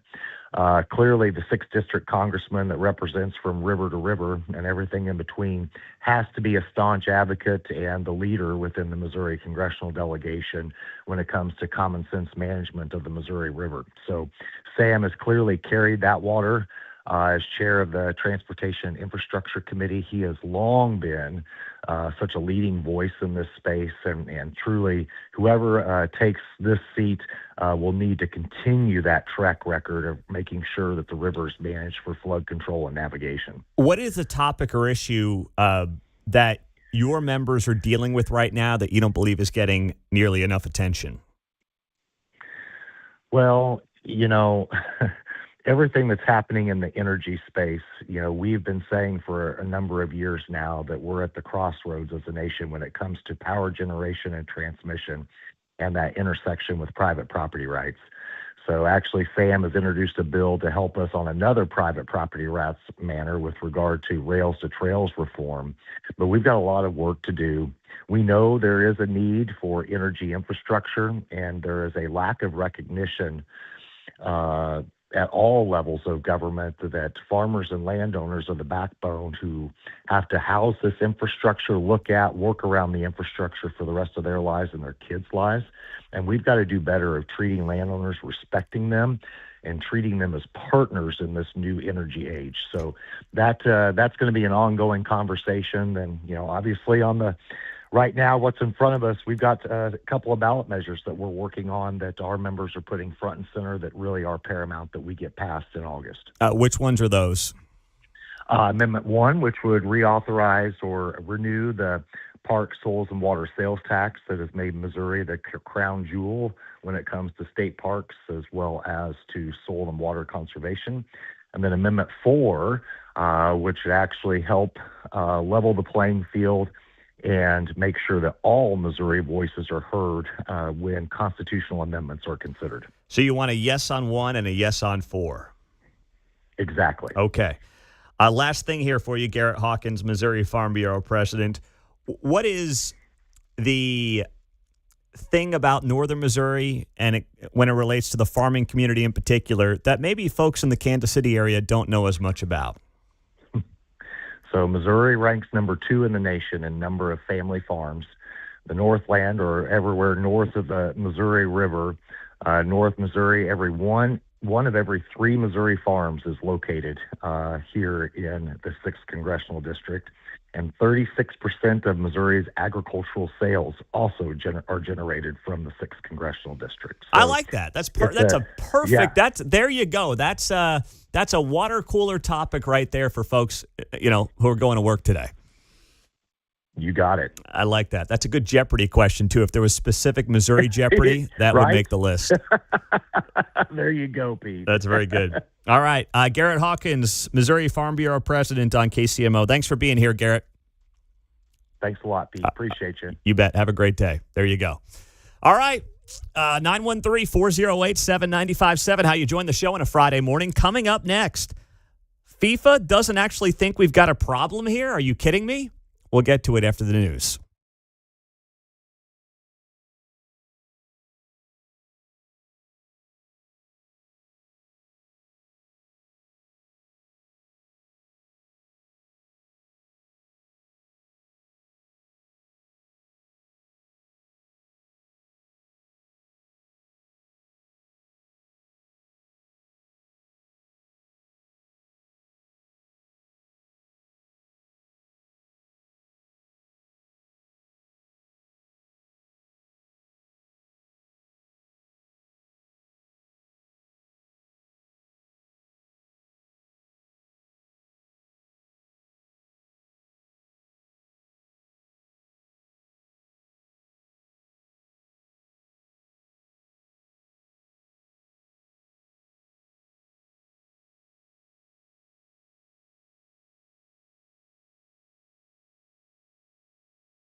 Hey, you get into bed with FIFA, you got to know what's coming. And it's just a lay of the land, reality of the situation. 8:04 on a Friday. You get into bed with FIFA, you got to make it when you leave. Well, that's so true. And pay them, right? Jeez. Yeah. So Tuesday night was a great scene on the world stage for Kansas City. But it was a mess if you were trying to get to or from the game. 2.5 hours, people getting home at 1 o'clock in the morning to Oak Park Mall to their car at 1 o'clock in the they're morning. just getting to their car. Yeah. Maybe another hour. Yeah, exactly. They got to their car at 1 o'clock in the morning. Game ends at 10. But FIFA is like, don't look at us. Nope. Please don't point the finger at us. It's not our fault that you got back to your car at Oak Park Mall at 1 o'clock in the morning when the game ended 3 hours prior. Please don't blame us. The audacity of FIFA to put out this statement about Tuesday night in Kansas City, quote, "The strong operational outcome was made possible through close collaboration of FIFA, venue operations teams, local authorities, transportation partners, and KC 2026. You going to call that a strong operational outcome? What planet are you guys living on? Hashtag bet Messi, though. Yeah. Right? At least we saw a hat trick. Exactly. That's basically what it amounted to. They go on to say FIFA and organizers will continue to work closely together to ensure that lessons related to traffic and transportation coordinated with local partners and access to the stadium precinct are learned ahead of the next match, and reiterate the request for fans to arrive early and enjoy the complete fan stadium programming. For FIFA, delivering the best possible experience for fans remains the utmost priority. No, stop with no. Yeah. You cannot say that. Yeah. Stop. I'm getting pissed now. No, that is a lie. Nothing about FIFA puts the fan first. Nothing says we don't get it like a 23-word sentence. Yeah. Oh, my gosh, these guys. If you were about the best possible experience for the fans, you would have let them park out at Truman Sports Complex and not set up all these ridiculous drive here, get dropped off, take the bus type of, travel plans that you guys put into place here in this town. Yeah, we know you got 8 gates, but see, we're just using 2. Yes. As Mayor Q said yesterday on this show, they used 2 gates on Tuesday night when there are 8 out at Arrowhead Stadium. 8. A good friend of mine did invite Kate and I to a game. Now, tomorrow night we were busy. There are 2 more games next week that we cannot go to for personal reasons, so we couldn't really go anyway. I've got family coming into town for that July 3rd game, so we're not able to do it. And then, honestly, I looked at the mess that was Tuesday night, and I was like, I don't like this enough to make this kind of a headache out of it. I'm not going to. Now, listen, if you're coming up from Ecuador, if you're one of, the entire country of Curacao that comes here for the game tomorrow night, God bless you. That's great. Like, this is your thing. This is your Super Bowl. I don't want to get home at 1 o'clock in the morning to Oak Park Mall and then have to drive home and be like, yeah, that was worth it. I'm sorry. To me, that's not worth it. It might be if I could just drive to Lot L at Arrowhead, park, go to a game, and drive home like I would for a Chiefs game. The way that they've got this set up is so unappealing on so many levels, and it's not Kansas City's fault. It's not KC 2026's fault. It's not. It's not their fault at all. Yeah, it's FIFA's fault. Earlier. How much earlier can you get there? Exactly. The line is that much longer that sooner. You got people leaving 2.5 hours before a game. Okay? What more do you want out of them? Here's the thing that concerns me. No rush hour this time, so it may look better. Yeah. But will there have actually been any improvements? Maybe? Yes. That's a very good point. From the positive stories I've heard, it is people that pay that extra $150 for parking or whatever, and they get in there early and they can leave pretty quickly compared to like a Chiefs game, I would say. Well, it's probably like going to a Chiefs game during COVID. Did any of you guys go to a game during that COVID year when there was only 20,000 fans in the stadium? I did not. Not me. I went to one. I did go in the middle 80s when there were only 20,000 fans out there, though, so I can relate. Well, I went to one game during that COVID season, And I mean, it was like going to a Royals game on a Wednesday afternoon. You were in and out of there in no time. They actually had you park in every other spot because it was that stupid of a time in this country. But yeah, I mean, you breeze in, you breeze out. Now, can you buy a ticket? Can you buy a parking pass, though? Or is it just you can't even do it? If you have a ticket to the game, I believe you can buy a parking pass as long as it's not sold out. But they might sell out. They might be sold out. Could sell out. They could sell out of those parking passes.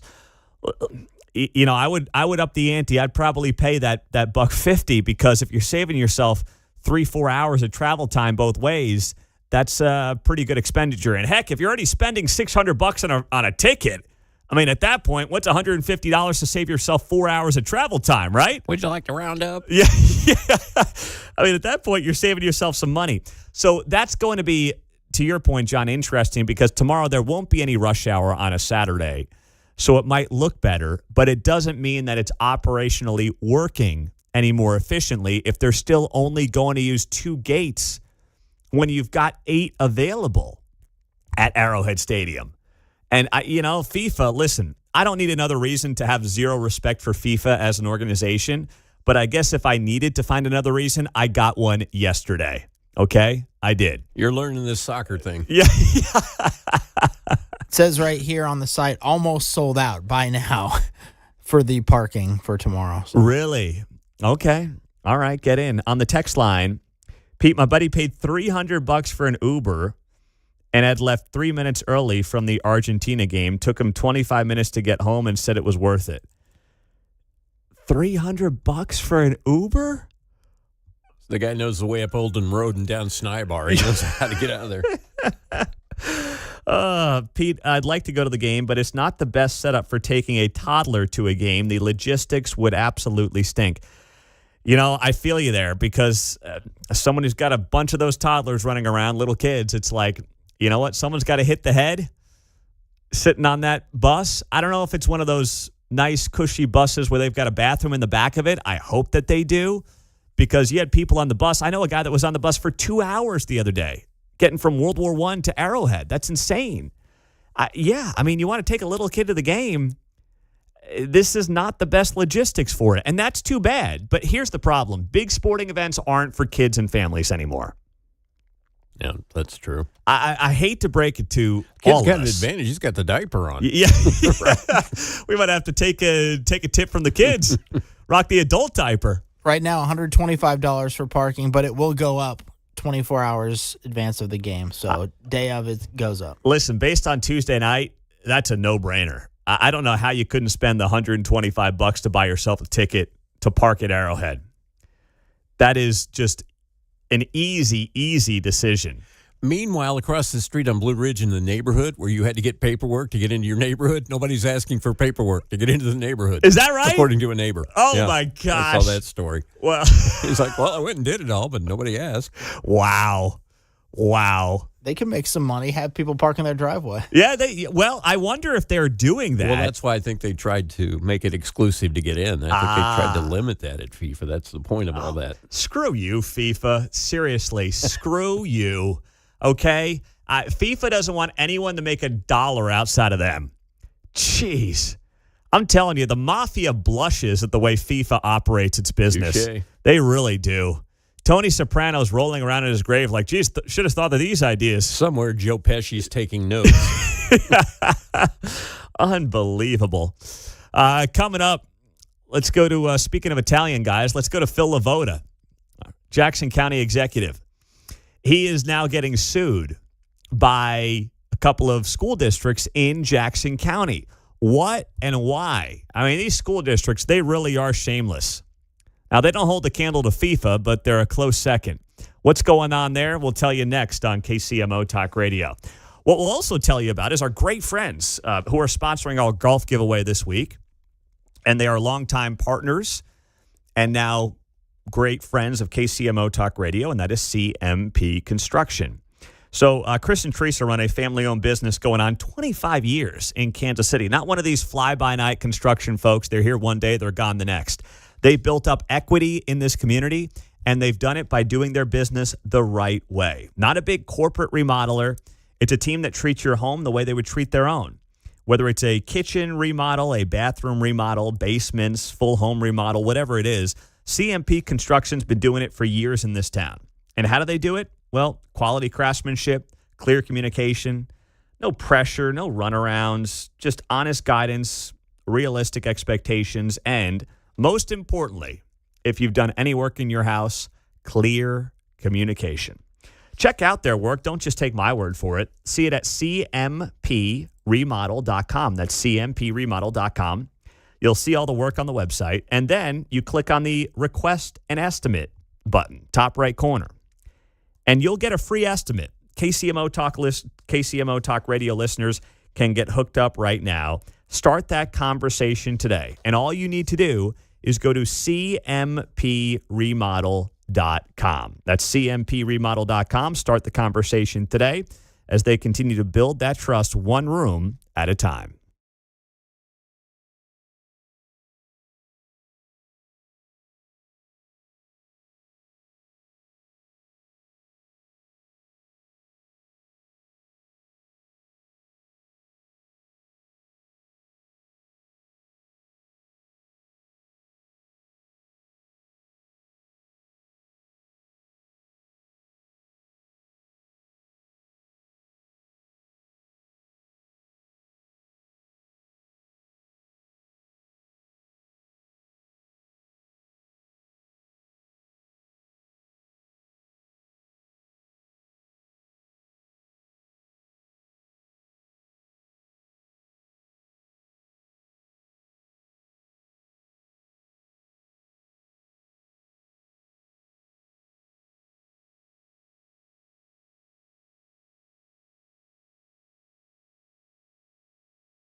On Friday's Guy Benson Show, the architect Karl Rove will be here with his latest midterm analysis, some new polling out. We'll talk to him about that.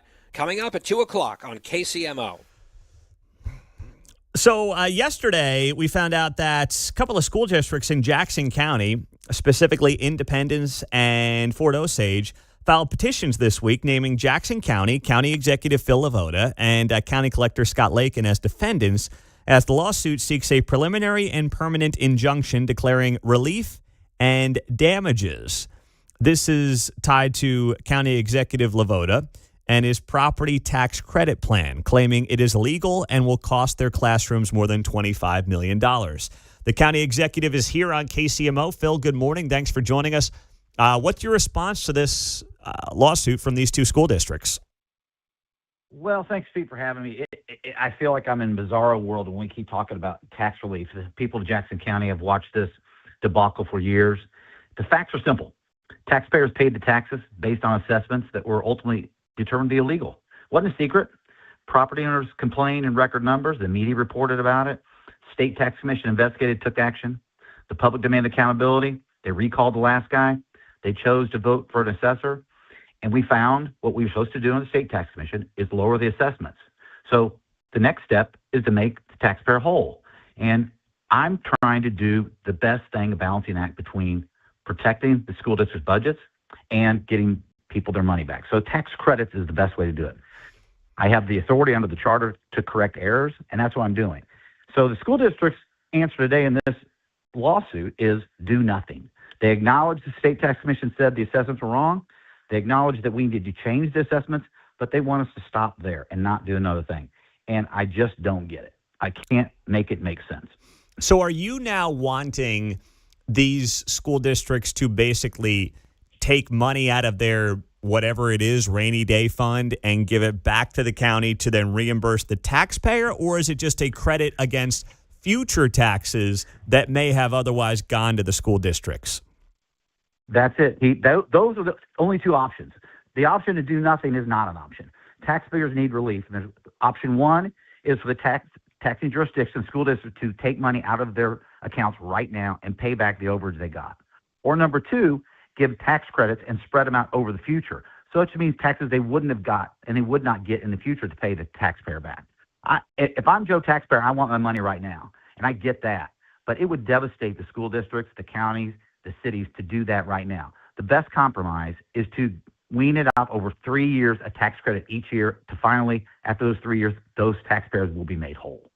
They don't like that because they're looking at their future budgets, but they're also talking out both sides of their mouth because they're not speaking to what happened in 23 and 24 when some of these school districts got a lot of overage, which we now know is illegal. Now, could these school districts just increase their mill levy to try to get whatever money they otherwise want based on the money they've received the last few years? You didn't see that in the petition in the lawsuit at all, Pete, but they can do that every day, and they have. And some of these school districts during 23 and 24, when they were getting overage, they even increased their levies there. So it's a simple formula for them. If they want to increase their levies because of the overage and the debacle that happened, they definitely can do that. They don't want to do that. They don't want to look bad to the taxpayer, so they want to blame someone else. But they definitely can always raise their levy, and they do. And there's nothing you can really do about that, but they don't want to take the political hit of having to raise the levy. That's exactly it. And the people that will take the hit are the taxpayers not getting their money, and then they'll look, they think, I guess, I can only speculate.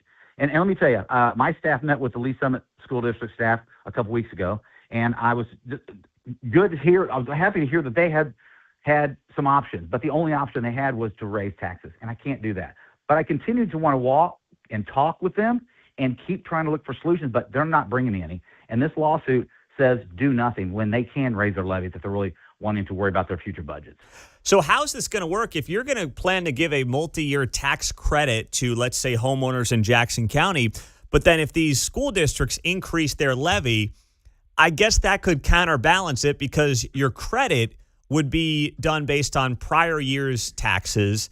And then if they increase their levy, that would be for the present year. So unfortunately, it could be a wash for the taxpayer, but you're only controlling what you can control, as I understand it. That's exactly it. It could be a wash. I could give the tax credits and they get their tax credits and their money back in their pocket, and at the same time the school district raised their levies. That's exactly right. But I can only do and be responsible for who I'm responsible for, and that's the taxpayers, and give them a relief. And that's got to happen. Phil Levota is here. He's the Jackson County Executive on KCMO. Are you surprised that it was only independents in Fort Osage, or did you expect more? A little bit, because I got a letter a couple months ago from every school district. Yeah. Essentially saying the same thing. Don't do it. Don't do anything. We want to keep our money. And so only independents of Fort Osage, in which we've had no dialogue with them at all. And I've always told them my door's open. If you give me solutions, I'll listen. But don't give me a solution to not do anything. So I don't know if other school districts will get involved. But what's really important is for everybody to know there's also a class action lawsuit out there that started many years ago. And that lawsuit says you did wrong, fix the assessments, give us money back immediately. Give us that refund now. And when that lawsuit goes to trial later this year, if there's not something in place, a tax credit formula or way to make people whole, that court could definitely and probably will order immediate refunds. And that doesn't mean it comes from Jackson County. Jackson County takes 7% of the 100% of property tax. We just collect it, and it goes on. So that means these school districts would have to get into their accounts right now if that court orders immediate demands. So this is a compromise. This is trying to save the school budget, save the school district from immediate impact of taking money directly out of their accounts now. Man, that is so good, so important. Phil Levota, Jackson County Executive on KCMO Talk Radio. What's your final message here in our last minute to taxpayers as they see these headlines this morning, Phil? I'm in here every day. I'm only here for 198 more days as your Jackson County Executive, but I'm going to fight every day. I'm here because of the problem with the taxpayers, and I'm not backing down. I feel I've been trying to get intimidated and bullied by the school districts, and I hope taxpayers can see they got somebody fighting for them, and we're going to stand by them. That's great. Phil Levota, Jackson County Executive. Have a great weekend, Phil. Thanks for being here. Thank you, Pete. You bet. Great job, as always, out of Phil Levota on KCMO Talk Radio. On the text line, Pete, these school districts are shakedown artists. Someone else notes Fort Osage had the budget jump up 20% in the last couple of years. It's the same thing in Johnson County. It's just different side of the state line. It's the same old story. They got fat and happy the last bunch of years, courtesy of some COVID money, courtesy of increases in home values. They've then taken more money through property taxes. And now the second someone stands up to them and says, hey, by the way, we were screwing our taxpayer. You got to pay for it. Well, they start crying. Coming up, Marc Falter. The markets have been all over the place. What's he make of it next?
Hey, Kansas City, I'm McGraw Millhaven. We'll be taking the night off in honor of Juneteenth. We're going to replay some of our favorite interviews coming up at 8 o'clock only on 95.7 FM.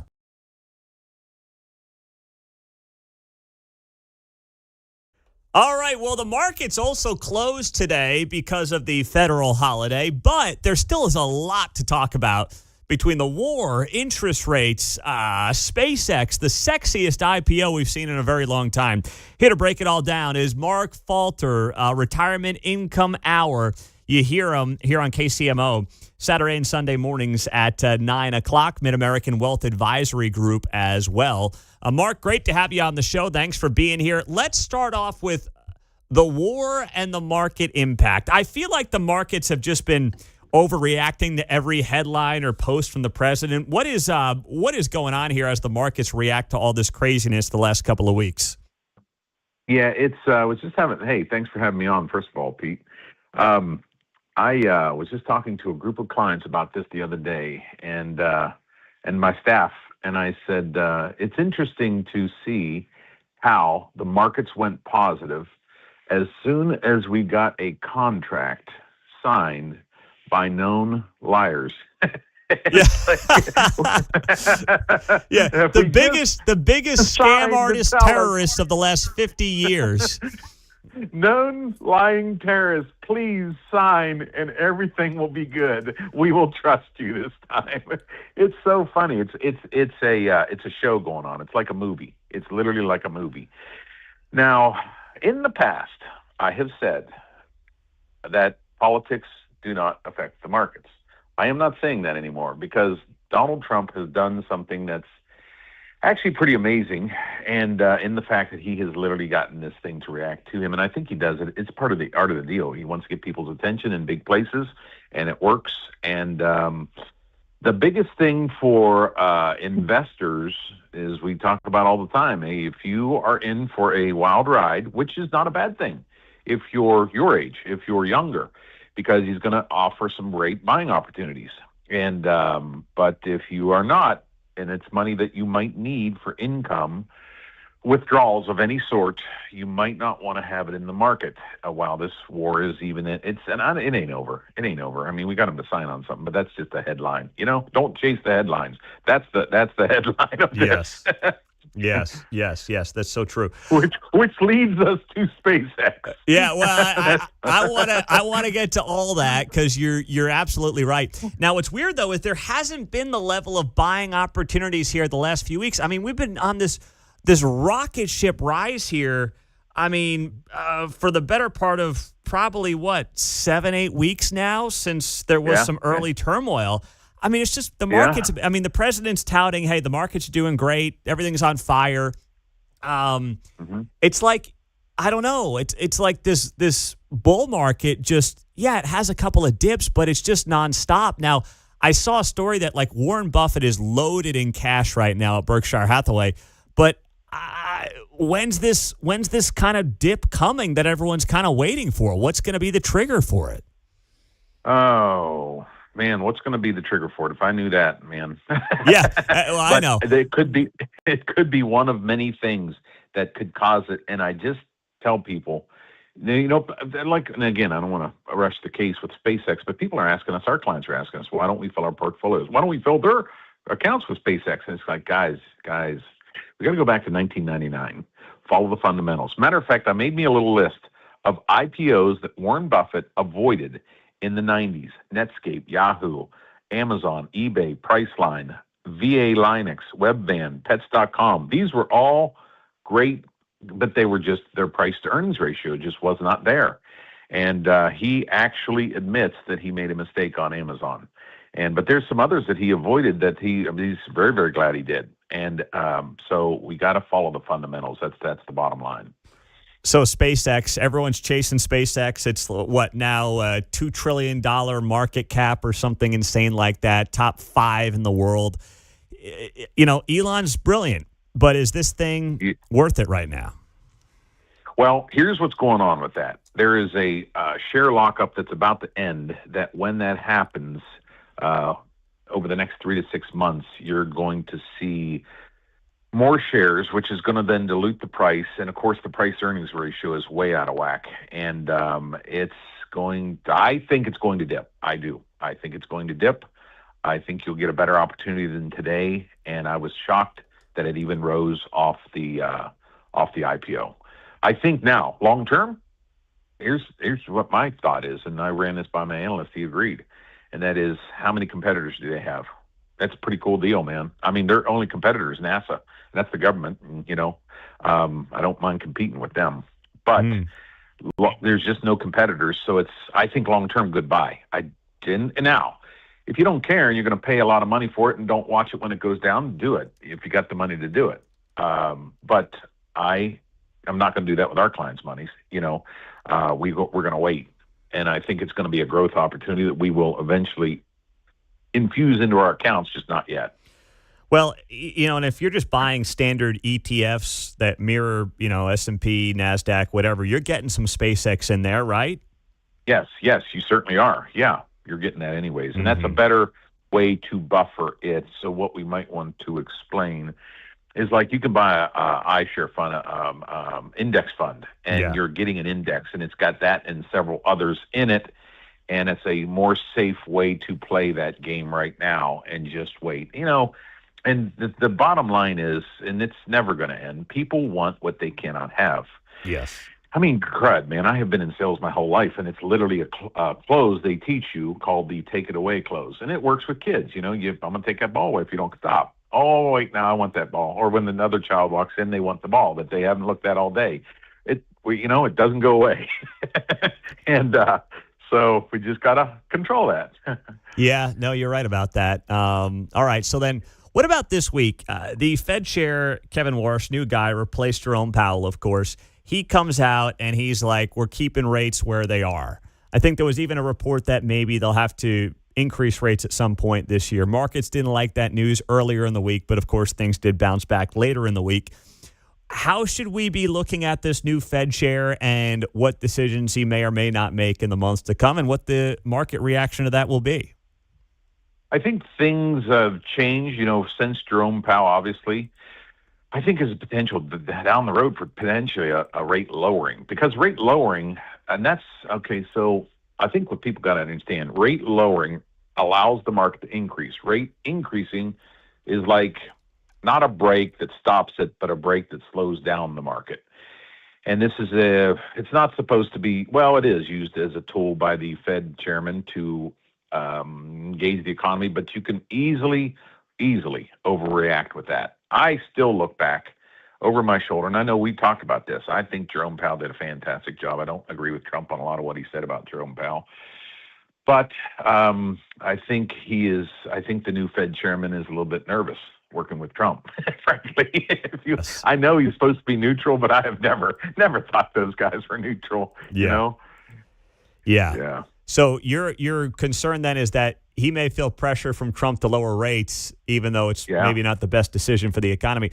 But here's the thing. I mean, we talk about it all the time.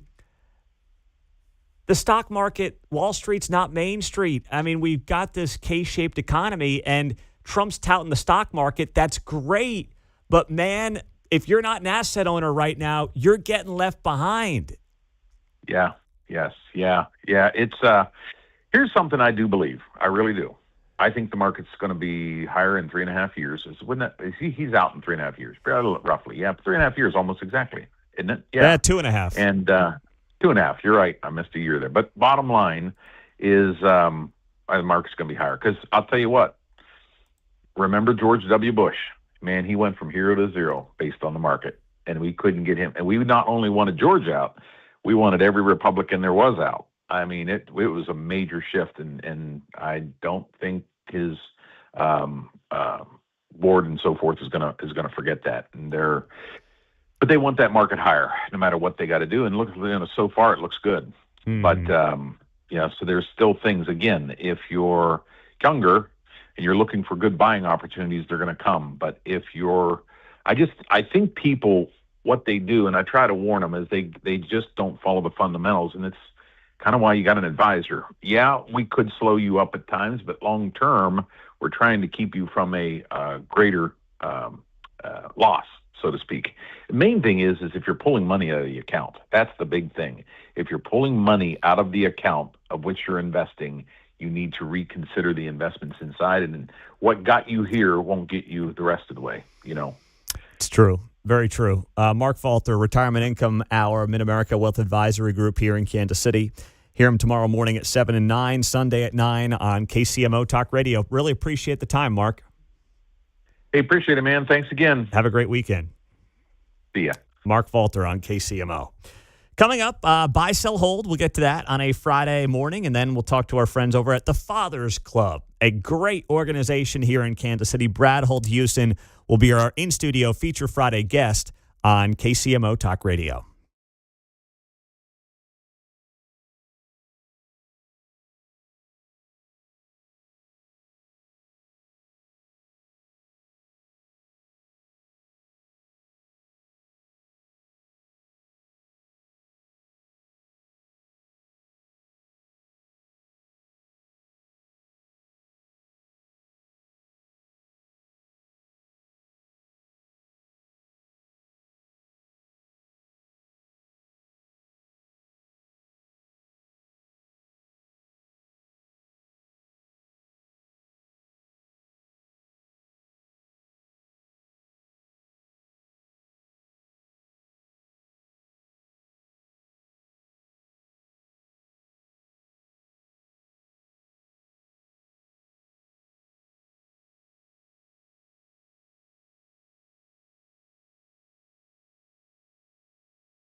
You're listening to Mundo in the Morning on 95.7 FM KCMO. It's 8:48 on a Friday morning. Welcome in. Glad you're here on KCMO Talk Radio 95.7 FM, streaming on the KCMO Talk Radio app. Let's do it on a Friday morning. It's time to buy, sell, How about a day? 12 and a half, 15. and hold. Buy, sell, or hold is sponsored by KC Pier, the experts in foundation repair. Don't buy, sell, or hold your home without an inspection from kcpier.com. All right. Buy, sell, hold. John, what do you got? Buy, sell, or hold the latest Iran war developments. I mean, I got to sell it. I don't know how you could possibly buy it. We already know now that J.D. Vance is no longer going to Switzerland, where he was going to meet with Iran negotiators for more peace talks. He abruptly canceled that trip. The decision came after an interim U.S.-Iran framework agreement was signed to, of course, end the war. So now that's happened. And we sit here and we say to ourselves, well, what could be next? What else is coming? Apparently, this is just breaking here from Fox News. And the story is that Israel and Hezbollah, 16 minutes ago, have agreed to a ceasefire starting on Friday. And does that last till Saturday morning at daybreak? Like, who believes that's going to last? 16 minutes ago, it's already broken, yeah, right? Yeah, exactly. It was alive and well for about 14 and a half minutes.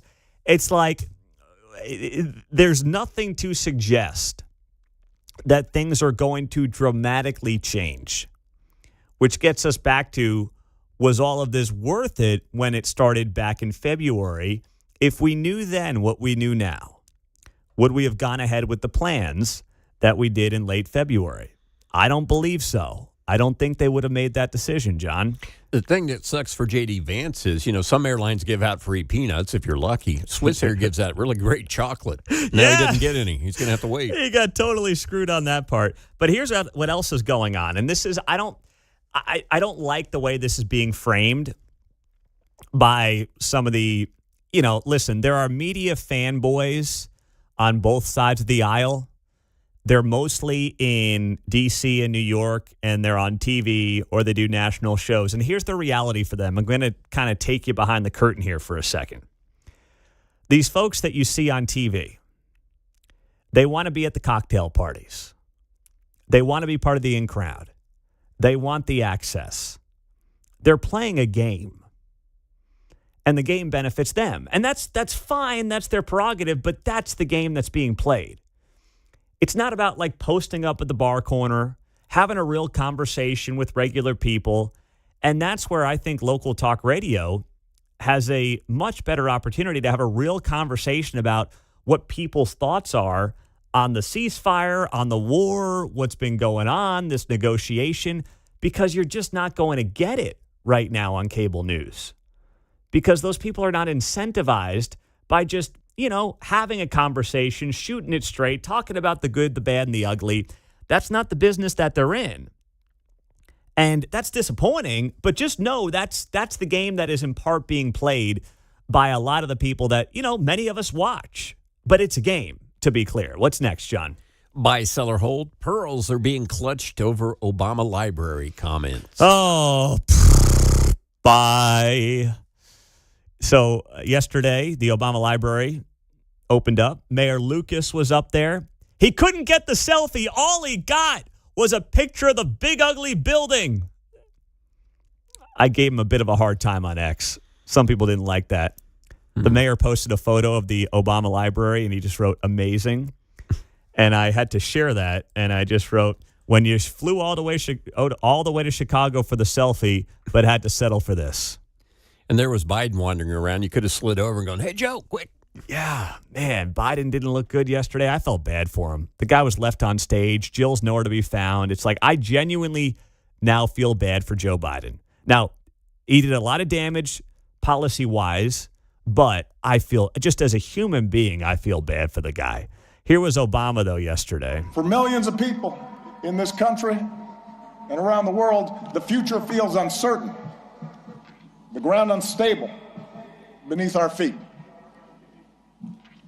And as algorithms keep feeding us a steady stream of distraction and outrage, as only the loudest, most extreme voices get attention, fanning our prejudices, appealing to our basest, most tribal instincts. It's tempting to give in to cynicism and even despair. Oh, my gosh. I'm done. Social media algorithm, says Obama, fanning our prejudices.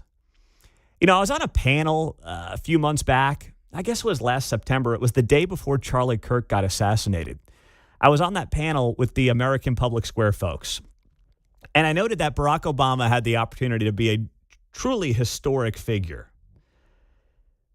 Being the guy that could have really just removed any kind of racial animosity by and large from existing in this country.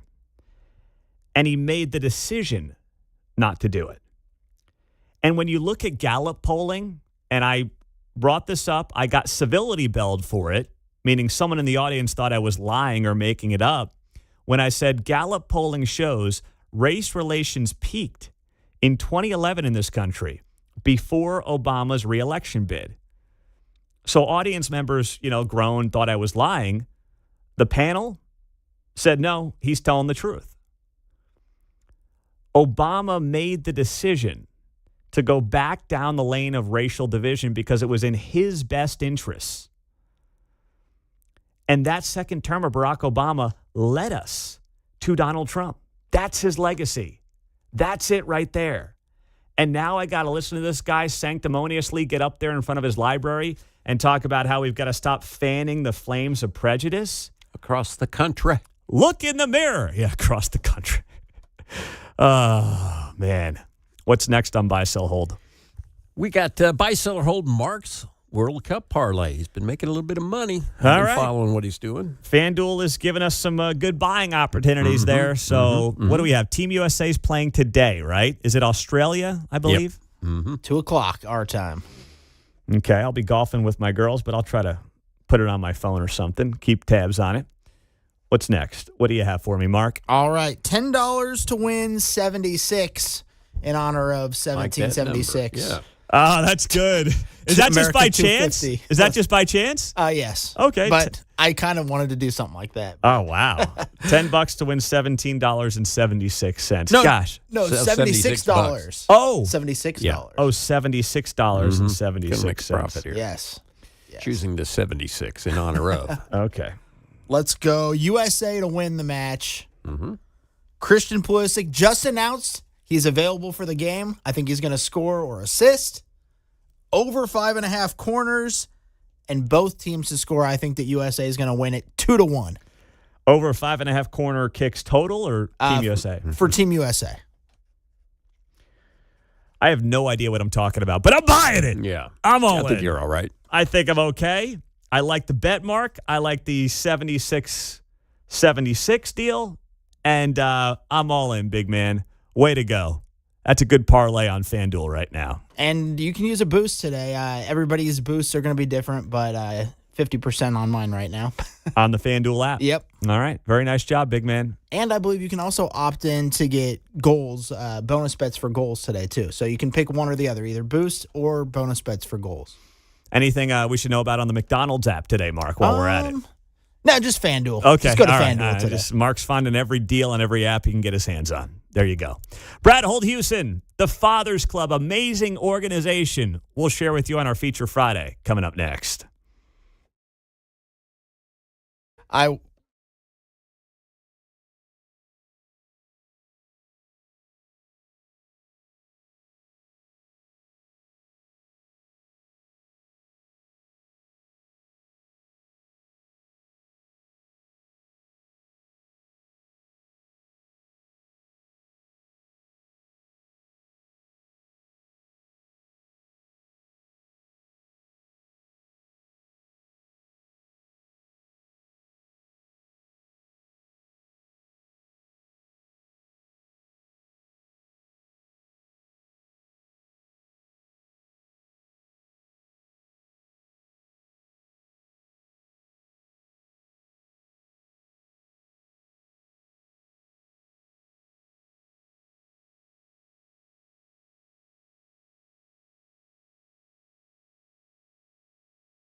KCMO Talk Radio.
Well, it is the Friday before Father's Day coming up on Sunday, and I figured for our Feature Friday segment, who better to have on than Brad Holdhusen, founder of the Fathers Club right here in the Kansas City area. They just got into their 50th school and it happens to be up in Nebraska. So the first school that they are involved in that is not just in Kansas or Missouri. Brad, good morning. Great to see you again, my friend. Good morning, Pete. Appreciate it, buddy. Hey, let's just start off. For people that don't know, I know there are many listening who will know you, many who won't. The Fathers Club was founded 8 years ago now. You're going into, I guess, to be your 10th school year at this point. But what is the Fathers Club, and what was the purpose of it when you guys launched this thing almost a decade ago? Yeah, appreciate it, brother. First of all, thanks for having me on again. I think this is the third time I've had the opportunity to sit with you. We started in 2018, myself and a dear friend of mine, Vince Stevens, conceptually kind of got together and then cast a net to a handful of guys. And it was basically to figuratively and literally lock arms around the school that we were at the time, Blue Valley High School. I'm now since an empty nester, and it's blossomed under great leadership and our great board. But Mike Davison, our executive director, has been awesome. He's coming up on, I think, 2 years, if I'm not mistaken, of being our executive director, and it's just blossomed from there. And the purpose was to bring dads into the fold in the schools, right, in a way that they really weren't or still are not in many cases? Yeah, Pete, I mean, the way I describe it, I'm a simple-minded analogy guy, is just like a good meal, you need a fork and a spoon. And moms serve unbelievable roles. I've always said they've kicked our tails in a lot of areas as dads for a long time. And so we created space partially knowingly, but also partially unknowingly in areas for dads to step in ways that dads are comfortable doing so, and it's really created a neat dynamic in the school environments. What are some of those ways that the Fathers Club does step in and step up to the plate in the schools around Kansas and Missouri? Yeah, a lot of food-related stuff. Yes. We've got fist bumps for food on a lot of times Friday mornings, fist bumps for finals, feast before finals, a lot of food-related stuff.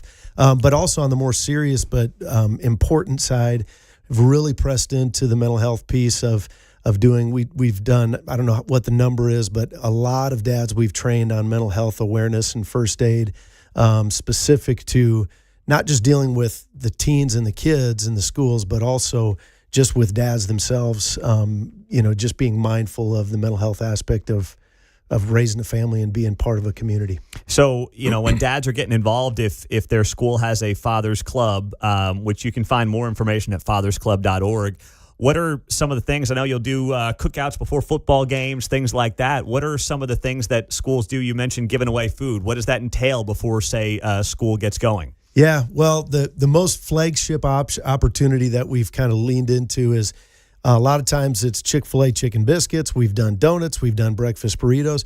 We play loud music. We get dads at every entrance. And it's literally just kind of a springboard or a kickoff to the morning, not overly engineered, real simple. And I know factually that the dads have learned to enjoy it just as much as the kids. And when the dads are there on campus to feed the kids in the morning before they come in, the teachers know it, the kids know it. It just kind of adds a neat environment to the day. So we try to do that in some school campuses on test days and different days where they need a little bump first thing in the morning to get rolling. I don't know if there's any actual data on this, but I got to imagine that the mindset of the kids is different coming in with those strong male figures greeting them as they walk in. And I just, what's your feedback been on that? We get, the best test results, so to speak, our litmus tests are the teachers and the administrators, the principals that are coming out of the school out to say, hey, dads, thanks for being here. We've heard there's a lot of anecdotal stories I could bore you with in a great way. But fundamentally, we get great feedback that it's just a great environment.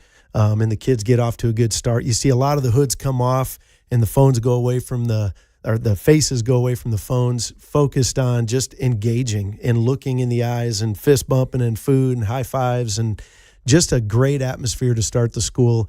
And a lot of the times we get that feedback from teachers and administrators, which is cool. When you guys go to set up a Fathers Club at a specific school, what are you looking for exactly? Yeah, we don't, we're not like a McDonald's. We're not trying to get on every corner and push ourselves into communities.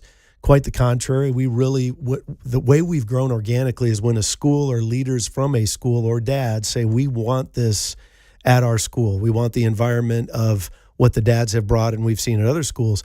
So we really look for the right leadership. A lot of times we'll partner with the principals and the administrators in the school to say, hey, what's your pocket of dads that really would fit this demographic and mold to then lead and take that baton in that school and make it look what it needs to look like in that school environment. And that's really how it starts.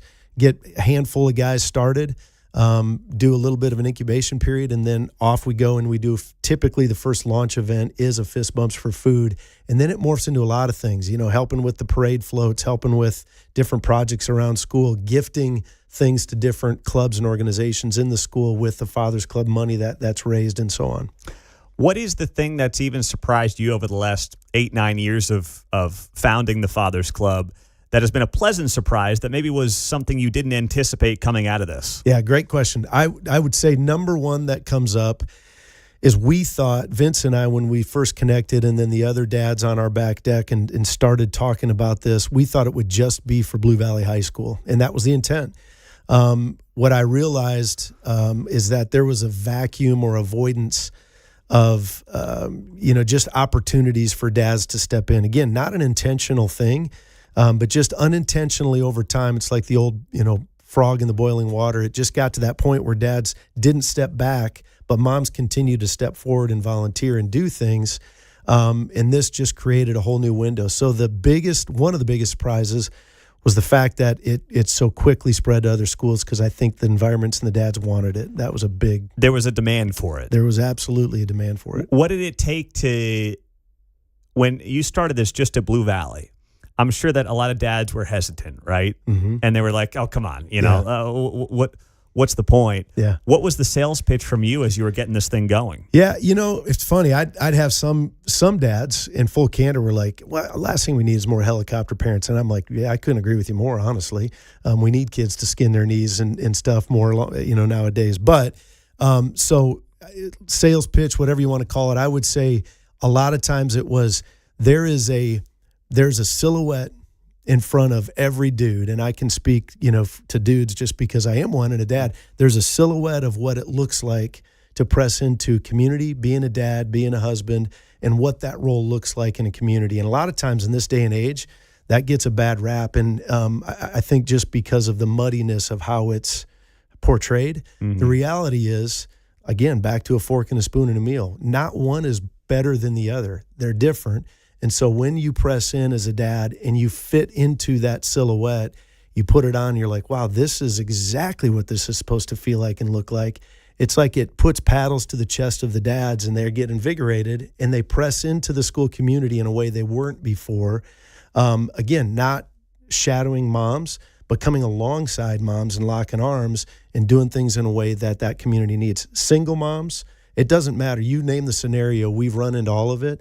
And this has been a positive catalyst, I think, in a lot of these school communities. Brad Holdhusen, the Father's Club, joining us on KCMO. Obviously, ton of high schools. That's the bulk of folks who have the Father's Club organization. Middle schools, handful of elementary.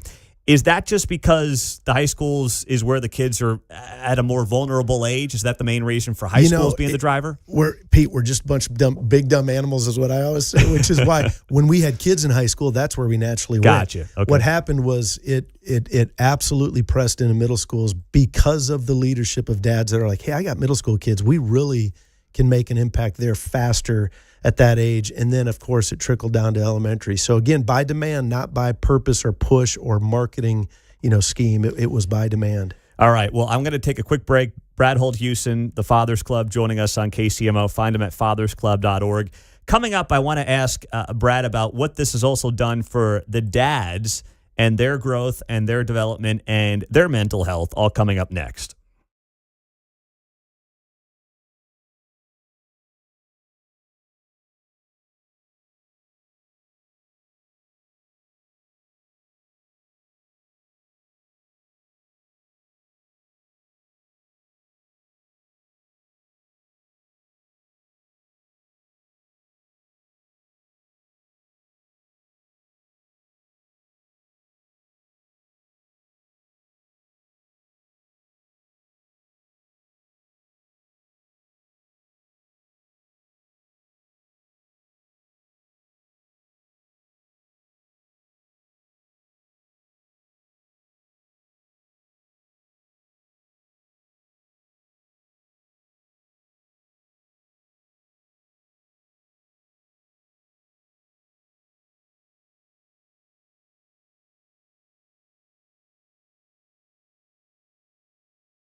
from Leawood to Liberty. You're listening to Mundo in the Morning on 95.7 FM, KCMO Talk Radio. Brad Holdhusen is the founder of the Fathers Club. Find them at fathersclub.org. They are a great organization right here in Kansas City, helping dads really just get involved with the kids at schools all across Kansas and Missouri. And now their 50th chapter is in the state of Nebraska.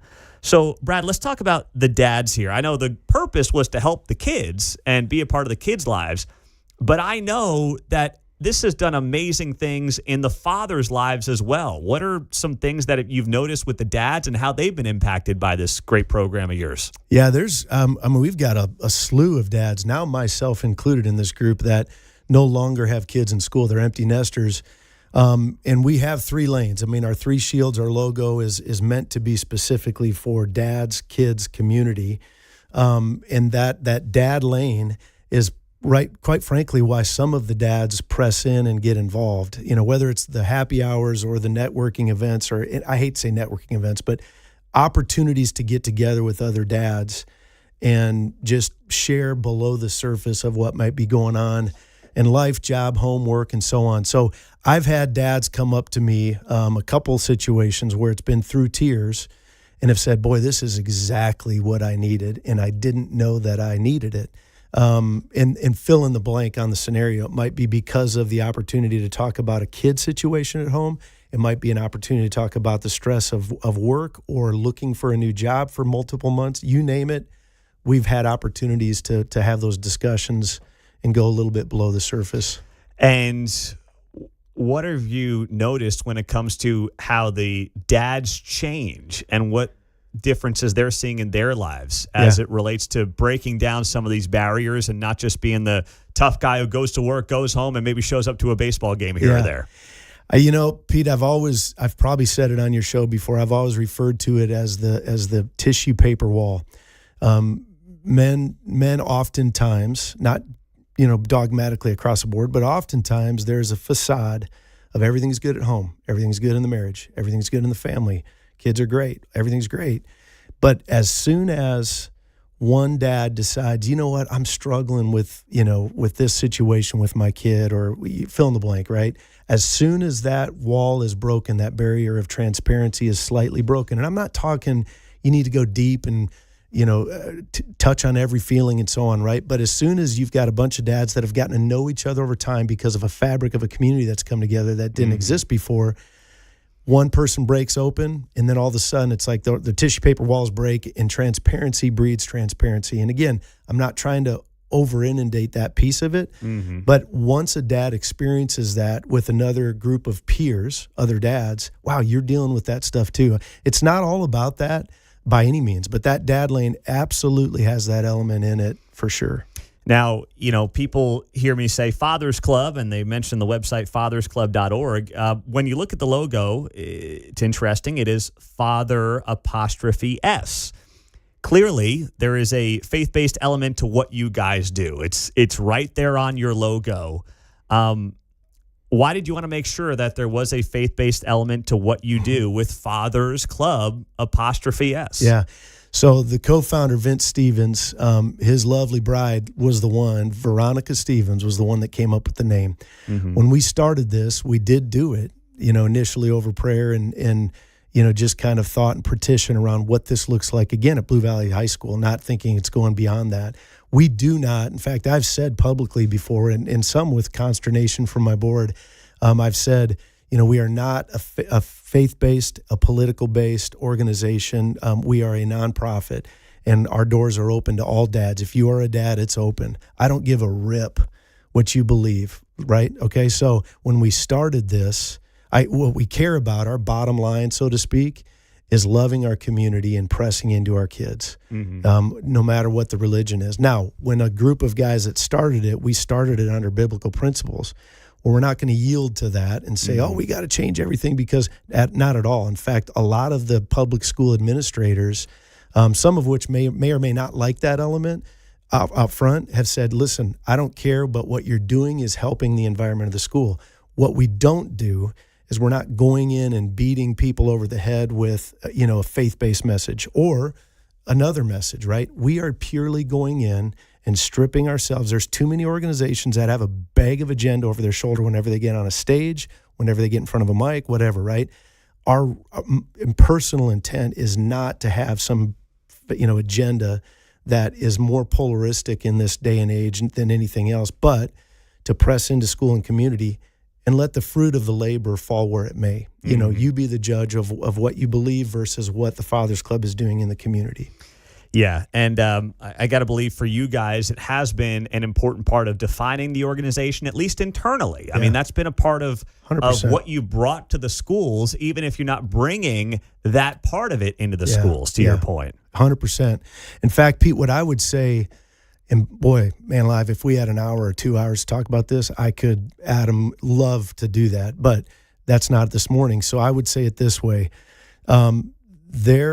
There are too many, and I'll go on both sides, right? There are too many what I'll call holy huddles that exist out there, and all they do and think about and talk about is an echo chamber of what they believe, without realizing that the other side, I hate to say it that way, but people that don't believe the same way are so repelled by that if we could strip down the battle, right? Because you and I know the battle is not against flesh and blood, right? And that's a whole other show, in my opinion. Yes. Right? But if we could just get over ourselves in our flesh and be like, no, I have to be right. I have to push this. I have to say this right so that I can convince them otherwise. No. How about you just cook them dinner, have them over, grab a beer with them, love on their kids. Who gives a rip what they believe right now? Have an opportunity to do community together in a way that I do personally, one man right here, right, thinks that we are called to do from a scripture standpoint. And if we're not doing that right as believers, then shame on us if we're repelling other people. Right? Yeah. I could go on and on about that, Pete, but that's a rabbit trail right there, brother. It's a reason to have you back. Brad Holdhusen, Fathers Club, is here on KCMO. Got about a minute, Brad, but I know you guys, you got some golf tournaments coming up. What's going on, man? Yes, sir. Appreciate the opportunity to plug a little bit. We are actually trying to give $10,000 away to companies, to business owners, to leaders, to philanthropic givers. And here's what I mean by that. If you've not heard of the Dormy Network, it's a golf opportunity, some of the best courses in the country.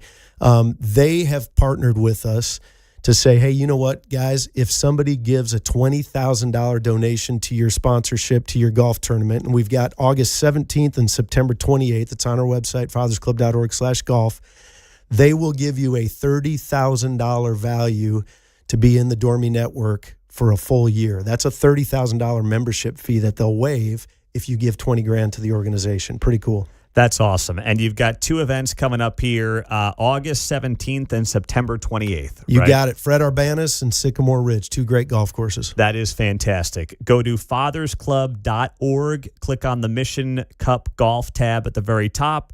You can see both events. You can register for either or both golf outings coming up in August and then again in late September. Brad, really appreciate you being here, my friend. Yeah, thanks for having me, brother. Appreciate it. Brad Holdhusen, fathersclub.org, where you can find them 50 schools now across Kansas, Missouri, and Nebraska. Our caller of the day is coming up next.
On Friday's Guy Benson Show, the architect Karl Rove will be here with his latest midterm analysis, some new polling out. We'll talk to him about that. Coming up at 2 o'clock on KCMO. All right, some quick breaking news I want to note here. Iran has reclosed the Strait of Hormuz Friday instead of heading to Switzerland for nuclear negotiations, citing Israel's refusal to pull forces out of southern Lebanon and U.S. forces' ongoing presence in the region. So that is the breaking news, and around and around and around we go. But hey, at least Congress can maybe do something about the mess that is college sports, right? They are actually going to vote in the U.S. Senate on this Protect College Sports Act. And what's interesting is there was an 11th hour push by the SEC and the Big Ten to kill the bill. It didn't work. It got through committee on a 19-9 vote yesterday. Now, we'll see what amendments get attached to the bill. And I know some of you are like, Pete, this is nothing. Who cares? We're at war. We got the Save America Act. They can't do anything. But now they're focused on college sports. Fine, whatever. It's a low bar in Congress. My attitude is this. Yeah, I wish they'd do more. But for a lot of us, college football Saturdays, a big Monday game for KU at Allen Fieldhouse, like those are things that bring us a great amount of joy. And they are great distractions from the world. And we're losing our college sports. And I typically am not a fan of Congress being involved in more than it has to be involved in. But in this case, if they can give the NCAA the antitrust exemption, if they can help build guardrails for 5 years to play 5 seasons and one transfer and just get some stipulations around what college sports has turned into, it's good for fans, it's good for athletes, and it's also good for athletes of non-revenue sports, which is, by the way, the vast majority of college athletes. You might be a parent who's got a kid who's a great swimmer. If they don't fix this college sports mess, guess what? Your kid's not getting a scholarship. Your kid can do a club swimming event, maybe at their school of choice, but forget ever getting $1 for any kind of non-revenue sport. I mean, that is completely out the window. And the camaraderie, the importance that comes with all that. Eric Schmidt talked about it yesterday. He's been spearheading this. He's going to join us on Monday morning at 8 o'clock. Here's what he said on his social media page yesterday. We talked a lot about the chaos in college sports, but there was a big development today, and here's what it was. The Commerce Committee voted out in a bipartisan manner legislation that does a couple of things. You've all heard of the transfer issue, the portal issue, no real eligibility rules, players going to the pros, coming back. All that has created this chaos. So the first bucket of solutions here is to create structure, one transfer, one free transfer, 5 years of eligibility, making sure student athletes are protected with healthcare, making sure they can't lose their scholarship if they're injured, those sorts of things. And then the second bucket is on the revenue side. If college football is a $4 billion industry and you can't pool your media rights, we want to allow them to be able to do that. The conferences could potentially pool their media rights, generate a lot more revenue to protect those non-revenue sports, women's sports, Olympic sports. There's about 500,000 student athletes in this country, and under the current structure, the way the trajectory is, a lot of those opportunities are just going to go away. You're going to lose hundreds of thousands of scholarships because those sports that don't generate revenue are just going to become club sports. And so this legislation goes a long way in helping address this issue that matters a lot to the American people. College sports, college football, the things that people watch on TV are really American institutions. We want to protect them. There you go. That was Missouri U.S. Senator Eric Schmidt on KCMO. Now, it's interesting because, once again, the SEC does not want any part of this. The SEC has clearly been against this. Mizzou's in the SEC. Now, we're the home of Mizzou sports right here on KCMO in Kansas City. But I find it fascinating that Eric Schmidt is saying, no, this is the right thing for all of college sports. I'm not just doing what might be in the best interest of Mizzou in the SEC, and I respect that. Let's get to our caller of the day. Hello? It's the Mundo in the Morning Caller of the Day on 95.7 FM KCMO Talk Radio. Steve, you're on KCMO in Overbrook. What's up, my friend? All right, so I'm listening to this, and I don't know. I like sports, but I'm not like a diehard watch every game there is on a Saturday or Sunday kind of guy. But I do, however, believe that with as dysfunctional as Congress is, if they can come together bipartisan on this bill to basically stick their nose into sports, and I do agree with you that on some level somebody needs to do something, but I would much rather see my tax dollars, I don't know, spent to bring back the money we send to 177 countries out of 196. I would much rather my Congress find ways to reduce the budget and or balance it. I would much rather my Congress find ways to cut Medicare and Medicaid and all the gimme benefits, divorce reform, custody reform, child support reform, things that Americans really do need, not just care about. I agree. I mean, I have no major argument with you there. But there's always a partisan reason, especially in the Senate, where you need 60 votes to get anything done, right? And we've got, 52 Republicans.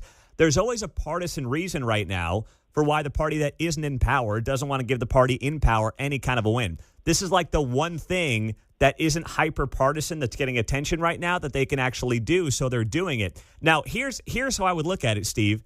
I would look at it and say, can their ability to come together around this issue and their ability to drop the partisanship on this issue, can it lead to dropping the partisanship on other issues? That's how I would try to frame it. I'm not going to be optimistic about it, but that's how I would try to frame it because I agree with everything you just said there. Yeah, I just don't think it's going to spill over like that. I don't think it is either. I don't. I think this is a unique issue that doesn't really have a lot of partisanship attached to it. That's why they can actually do something. And that's really a sad state of affairs when we talk about it like that. That's kind of why we're in the mess that we're in right now. At the end of the day, when we sit back and look at our Congress, I mean, do we all sit on our couches and, turn on C-SPAN all of a sudden, which most people never do, clap our hands and say, wow, we passed a bill, college sports, we saved them. Crap, we're still in debt. Mm-hmm. I mean, is that what we do? I mean, do we be happy about this or do we push harder to say, okay, you can do this. It's time to put on your big boy pants and do the things you need to do. That's right. I'm with Steve there. Put on the big boy pants. But you know what? Sometimes you got to, as the cliche goes, crawl before you walk. Chad and Lee Summit. What's up, Chad? Hey, Pete. Hey, I just want a quick comment. I'm not, too informed on this whole thing, but I will say my daughter plays competitive tennis and my son plays competitive hockey. One of the things I'm curious is I've always heard, at least for tennis, your chances of getting a scholarship as an American are getting slim and slim because they give all these scholarships to foreign players who may honestly be better. But I'm curious if that's something I feel like they should address is like, why are we giving scholarships to foreign players and not Americans, I guess. That's just the comment I wanted to say. Yeah, Chad, excellent point. Now, tennis is unique, like you say. Tennis has just gotten crushed in the United States the last several years. It's just not what it used to be in terms of popularity. But I would say this. Any school that gets $1 of American taxpayer monies should not be given scholarships to foreign players, but they do it in basketball, right? I mean, they all do it in basketball. So what are you going to do about it? Yep, I agree. Thank you, Pete. Thanks, Chad. Appreciate it. Rachel and Lee Summit. Hey, Rachel, you're on KCMO. Hey, yeah, I have to say maybe I don't understand everything that's going on, but I'm really surprised a Republican wants to put this forward when we really want government to stay out of our business. College sports, high school sports, it falls under education in this country, but the way they're talking about it with the colleges, we're trying to dismantle the Department of Education currently, but now we want to stick our nose in to this. I just feel like make it make sense. Let the schools figure it out. Let the local people figure it out if they're really wanting to protect sports for their kids. Thank you, Rachel. In theory, I understand exactly what you're saying, but we're not in a perfect world. And college sports is obviously now a multi-billion-dollar industry that's almost separate from the education arm. We still call these kids student athletes. They're athletes who happen to identify with the university is all they are. So it's a different situation, I think. And yes, as conservatives, we don't really want the government involved in most things. But this thing is spiraling into such an absolute mess. Congressional help here does give the NCAA some teeth, I believe, and would be good for all of college sports if it's written right. And that is obviously very much TBD because you're going to have every senator put in some kind of amendment in here that could make this thing hideous. So we'll keep an eye on how that plays out. Bernie Sanders, I'm sure, is going to have something in there where he can tax the athletes and coaches at 82% or some BS like that. So I don't know. We'll see, but it's closer than it's ever been to getting something done. Kevin Keatsman will join us before Uncanceled takes over at 10. All right, breakfast. I love it. It's one of my favorite meals that I never get to eat because of this show. But if I could, I'd be going to Hy-Vee, where right now they have an awesome breakfast summer offer, the Good Morning Meal Deal. What is it? How about 2 eggs, toast, sausage, or bacon, and a side of crispy hash browns for $6.99, or the biscuits and gravy for just $5. Mornings got a whole lot brighter with breakfast at Hy-Vee Market Grill.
Hey, Kansas City, I'm McGraw-Millhaven. We'll be taking the night off in honor of Juneteenth. We're going to replay some of our favorite interviews coming up at 8 o'clock only on 95.7 FM. Well, we're here on Friday morning. Present. Yes, we are. Good morning. Kevin Keatsman is here on KCMO. I've never met the man, but I'll bet if Juneteenth was on a Tuesday, he'd be working. It's Friday night. Of course he's not working. Of course he's taking the day. And we love McGraw. He does the morning show on KTRS. So he's doing double duty, kind of like Keatsman, the podcast and then the radio show, the whole deal. Oh, yeah. Except yours are back to back. He's doing a morning show and then a night show. I don't know how he's doing it, but I'll give a teaser. McGraw's coming to Kansas City for a little event. We'll get the details on that Monday morning. And you know him, right? Yes. Good dude? Yeah, very good guy. Yeah, you guys are going to hit it off. Really? He's great. Well, he'll fit right in from what I know. Yeah. He's a good guy. I think I just got singled out in this group of four right here. No. He's his niece and my wife are best friends. Oh, really? From when they were in middle school. Oh, that's fantastic. It is so strange. Wow. But yeah, life comes full circle That's sometimes, great. right? I can't wait to meet him. Yes. So what do you got going on for Father's Day, my man? Your kids are older, obviously, so you going to see any? My daughter lives here. My birthday was last weekend, and we had a big brunch, and we saw her, and I shouldn't even say this stuff, but I just had a nice talk with John about his son that lives in France. My daughter was in Spain a few weeks ago for, a week, and now she's going for 12 days to Greece. So good luck keeping track of her. Whatever happens. It's pretty good, so I won't see her, but we'll probably go over to Jessica's parents' house or something and celebrate all our Father's Day. She's got a brother that's a father, so there'll be three of us. Okay, very nice. They like to barbecue and cook. We're probably doing that. I have not heard the details. Miss Jessica right now is pretty locked in on a ladies' golf tournament she's playing in this afternoon and tomorrow. So until that's over, I don't think Father's Day even exists. Okay, all right, fair enough. Jessica's into Jessica right now, and that's okay. That's okay. Yeah. That's totally fine. So she's got the golf tournament, and I've got some golf this afternoon. I'm taking the older two girls to go golf. I've taken my oldest, Claire, the last 2 years. Now I'm taking the middle one as well. I love it. It could get hairy. Yeah. She doesn't have her own clubs. That might be a problem. And she's left-handed like me, so she can't use her sister's. So I'm going to have to navigate. I know it's coming, but I know it's the right thing to do to take both of them as well. I think that you're going to have a blast. It's going to be great. Mark can go help you a little bit, caddy or something, right? Mark, can you caddy for me? Yeah, I can do that. Oh, yeah? I can help out. He wants to help out. Bring your girls. Do they golf? They mini golf. They mini golf. So we can get on the greens and help out. Okay. All right. Brielle would probably be able to pick it up pretty quickly. She's quite an athlete. Yeah, I think so. You know, when I was growing up, John will attest to this, mini golf was a really big deal. Mm-hmm. And then it went away, and that's made this huge comeback because it's basically bars. Yeah. Touche. I have heard of that. Yeah. You know, it's like been to the one over off Metcalf? 92nd in Metcalf. Yeah, putt there. Have you been there, John? I have It was not. big. I wouldn't call it putt-putt. Back in the day, I was talking about Yeah. that. Yeah. Oh, yeah. Yeah, No, on that's that where corner, putt-putt remember? was. Yeah. Yeah. But it's pretty big. It's amazing. It's indoor and outdoor. If the weather's bad, you just play indoors. If it's beautiful, you're outside. There's just bars. There's like 7 or 8 bars around this thing. It's huge. Oh, that's funny. And there's the classic in your old neighborhood, Keats, down there in Mission. Smileys? Oh. Yeah. I think it's closed, hasn't it? Yeah, the Smileys was on Quivira, if I remember right. No, I'm talking about down by the Wendy's there in Mission. What was that one? By the bowling alley. Oh, that was Mission Bowl built that. Oh, yeah, it was just part of the bowling alley, wasn't it? Yeah. So we used to go to Smileys as a kid. It was about 70-something in Quivira, which it got bought, and it's, there's all kinds of stuff built there now. Smileys Apartment, moved data out center. to K7 and K10. Yes. And I'll be darned if I haven't lived out there for the last 26 years, real close to it. Yes, Smileys. I've never played that little course. We've gone out to that driving range a couple of times. Me too, plenty of times. With the oldest. We go there for the 4th of July for fireworks. Oh, really? Park in their parking lot. It's right across the street. I took her to that range, and then there's the mini golf right next to it. And we went out there. It was probably Independence Day weekend. But, man, it was one of those sweltering 90-some-odd days, and she just goes, Dad, I'm hot. I'm like, all right, fine, we'll go play mini golf. You take the family out there on the 4th of July for fireworks, pop the trunk, play some Springsteen, Born in the USA, and watch how many people walk up to you and tell you to turn that spit off. I don't even listen to Springsteen's Born in the USA on Independence Day. If I'm listening to Springsteen, there's about 30 songs I'll play before Born in the USA. Yeah, I know. So you don't have to get me to. I know. That's not just the one play Born everybody in the plays USA. for the 4th of July. I know. It is so corny, though. And I say that as a Springsteen guy. It's so corny. My issue today is going to be, especially with the middle one who's 5, I got to make sure she doesn't talk because we're going to be, I guarantee you, playing with 2 other people in a foursome. Okay, how many of you are there? 3 of us. And 2 more you think are going to Well, play? I think I'm just going to say, listen, I'll pay for 2. I don't know if I need to pay for 3. They're not really going to be golfing. Okay, so you I'm just booked gonna a jam twosome. Yeah, I booked a I twosome. got you. Okay. Yeah, you'll probably get paired up. Yes. You'll be fine. Everybody loves kids at golf. They do. I'm sorry. I watched this. I don't like the USGA and the US Open this week. I don't mean to get too weird on golf, but I'd love everybody listening to try golf and go play and have fun. They're running commercials right now that say golf is better if you get your handicap index. That's what they're running during the U.S. Open. Go get it. Well, you got to pay $35. It's a fundraiser for the USGA. Oh, really? Like, you do not need a handicap to play golf. And the USGA is so arrogant that they've now changed the handicap into a handicap index because they could trademark that. Oh. They have a trademark on handicap index, and they're selling them during the U.S. Open. That's no way to get people to play golf. That is... Wow, They're so this is classic Keatsman. He They're just so brought something stupid, up Pete. that They're just I insane. watched 2 hours yesterday. Now, the kids are running around, but I didn't even notice that commercial. Oh, yeah. No, they want you to get a handicap, buddy. That's money for them. That's nuts. I mean, I'm a 9-hole golfer now anyway. And do your daughters even remotely care about having a handicap? They're trying to tell you you're only really going to enjoy golf if you have a handicap. Well, screw you. No, I'll not play at how all. I want to play. Exactly. And you know what my oldest said yesterday? She looks at me. I had the golf on because it ran late yesterday with, I guess, some of the delays or whatever. And she goes, Dad, I really don't like watching golf, but I like playing it. I like doing it. I said to her, there's nothing wrong with that. I don't care. I mean, I wasn't forcing her to watch it. It was just on. Yeah. She said they just like hit the ball and then they walk to it and they hit it again, but I like hitting it. Yeah. I said that's all that matters. I said I don't care if you like watching it. Yeah, I think the problem for kids watching golf is the golfers never appear to be having any fun. Well, they that's just true. don't. Yeah. And it used to be kind of wild. You know, Tiger played, it was always interesting, stimulating, crazy shots, wild reactions. He had emotion. Yes. They just don't do it anymore. You're right. There's very few. And that's the problem. Even Scotty Scheffler, who I love, there's nothing there personality-wise. Boring. I mean, he's a good man of faith, but it's like, dude, that's not going to move the needle on TV. It's just not. Yeah. You going to be watching, though?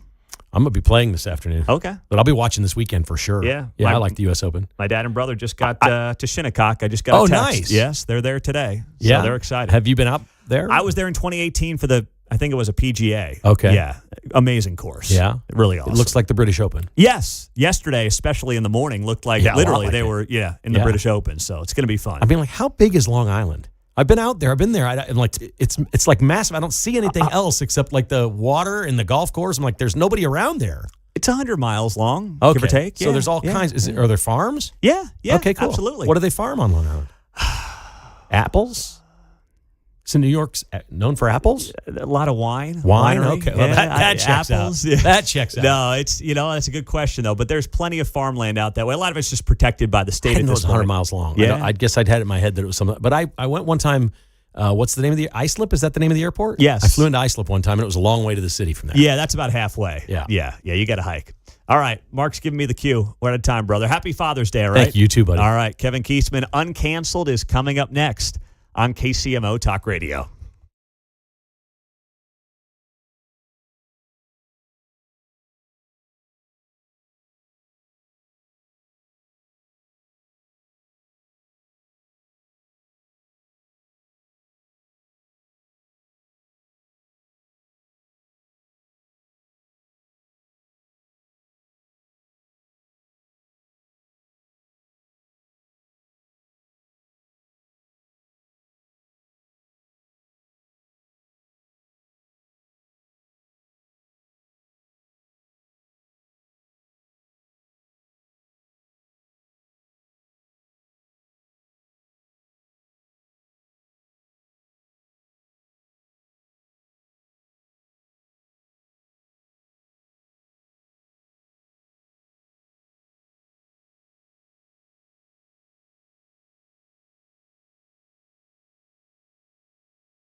KCMO Talk Radio.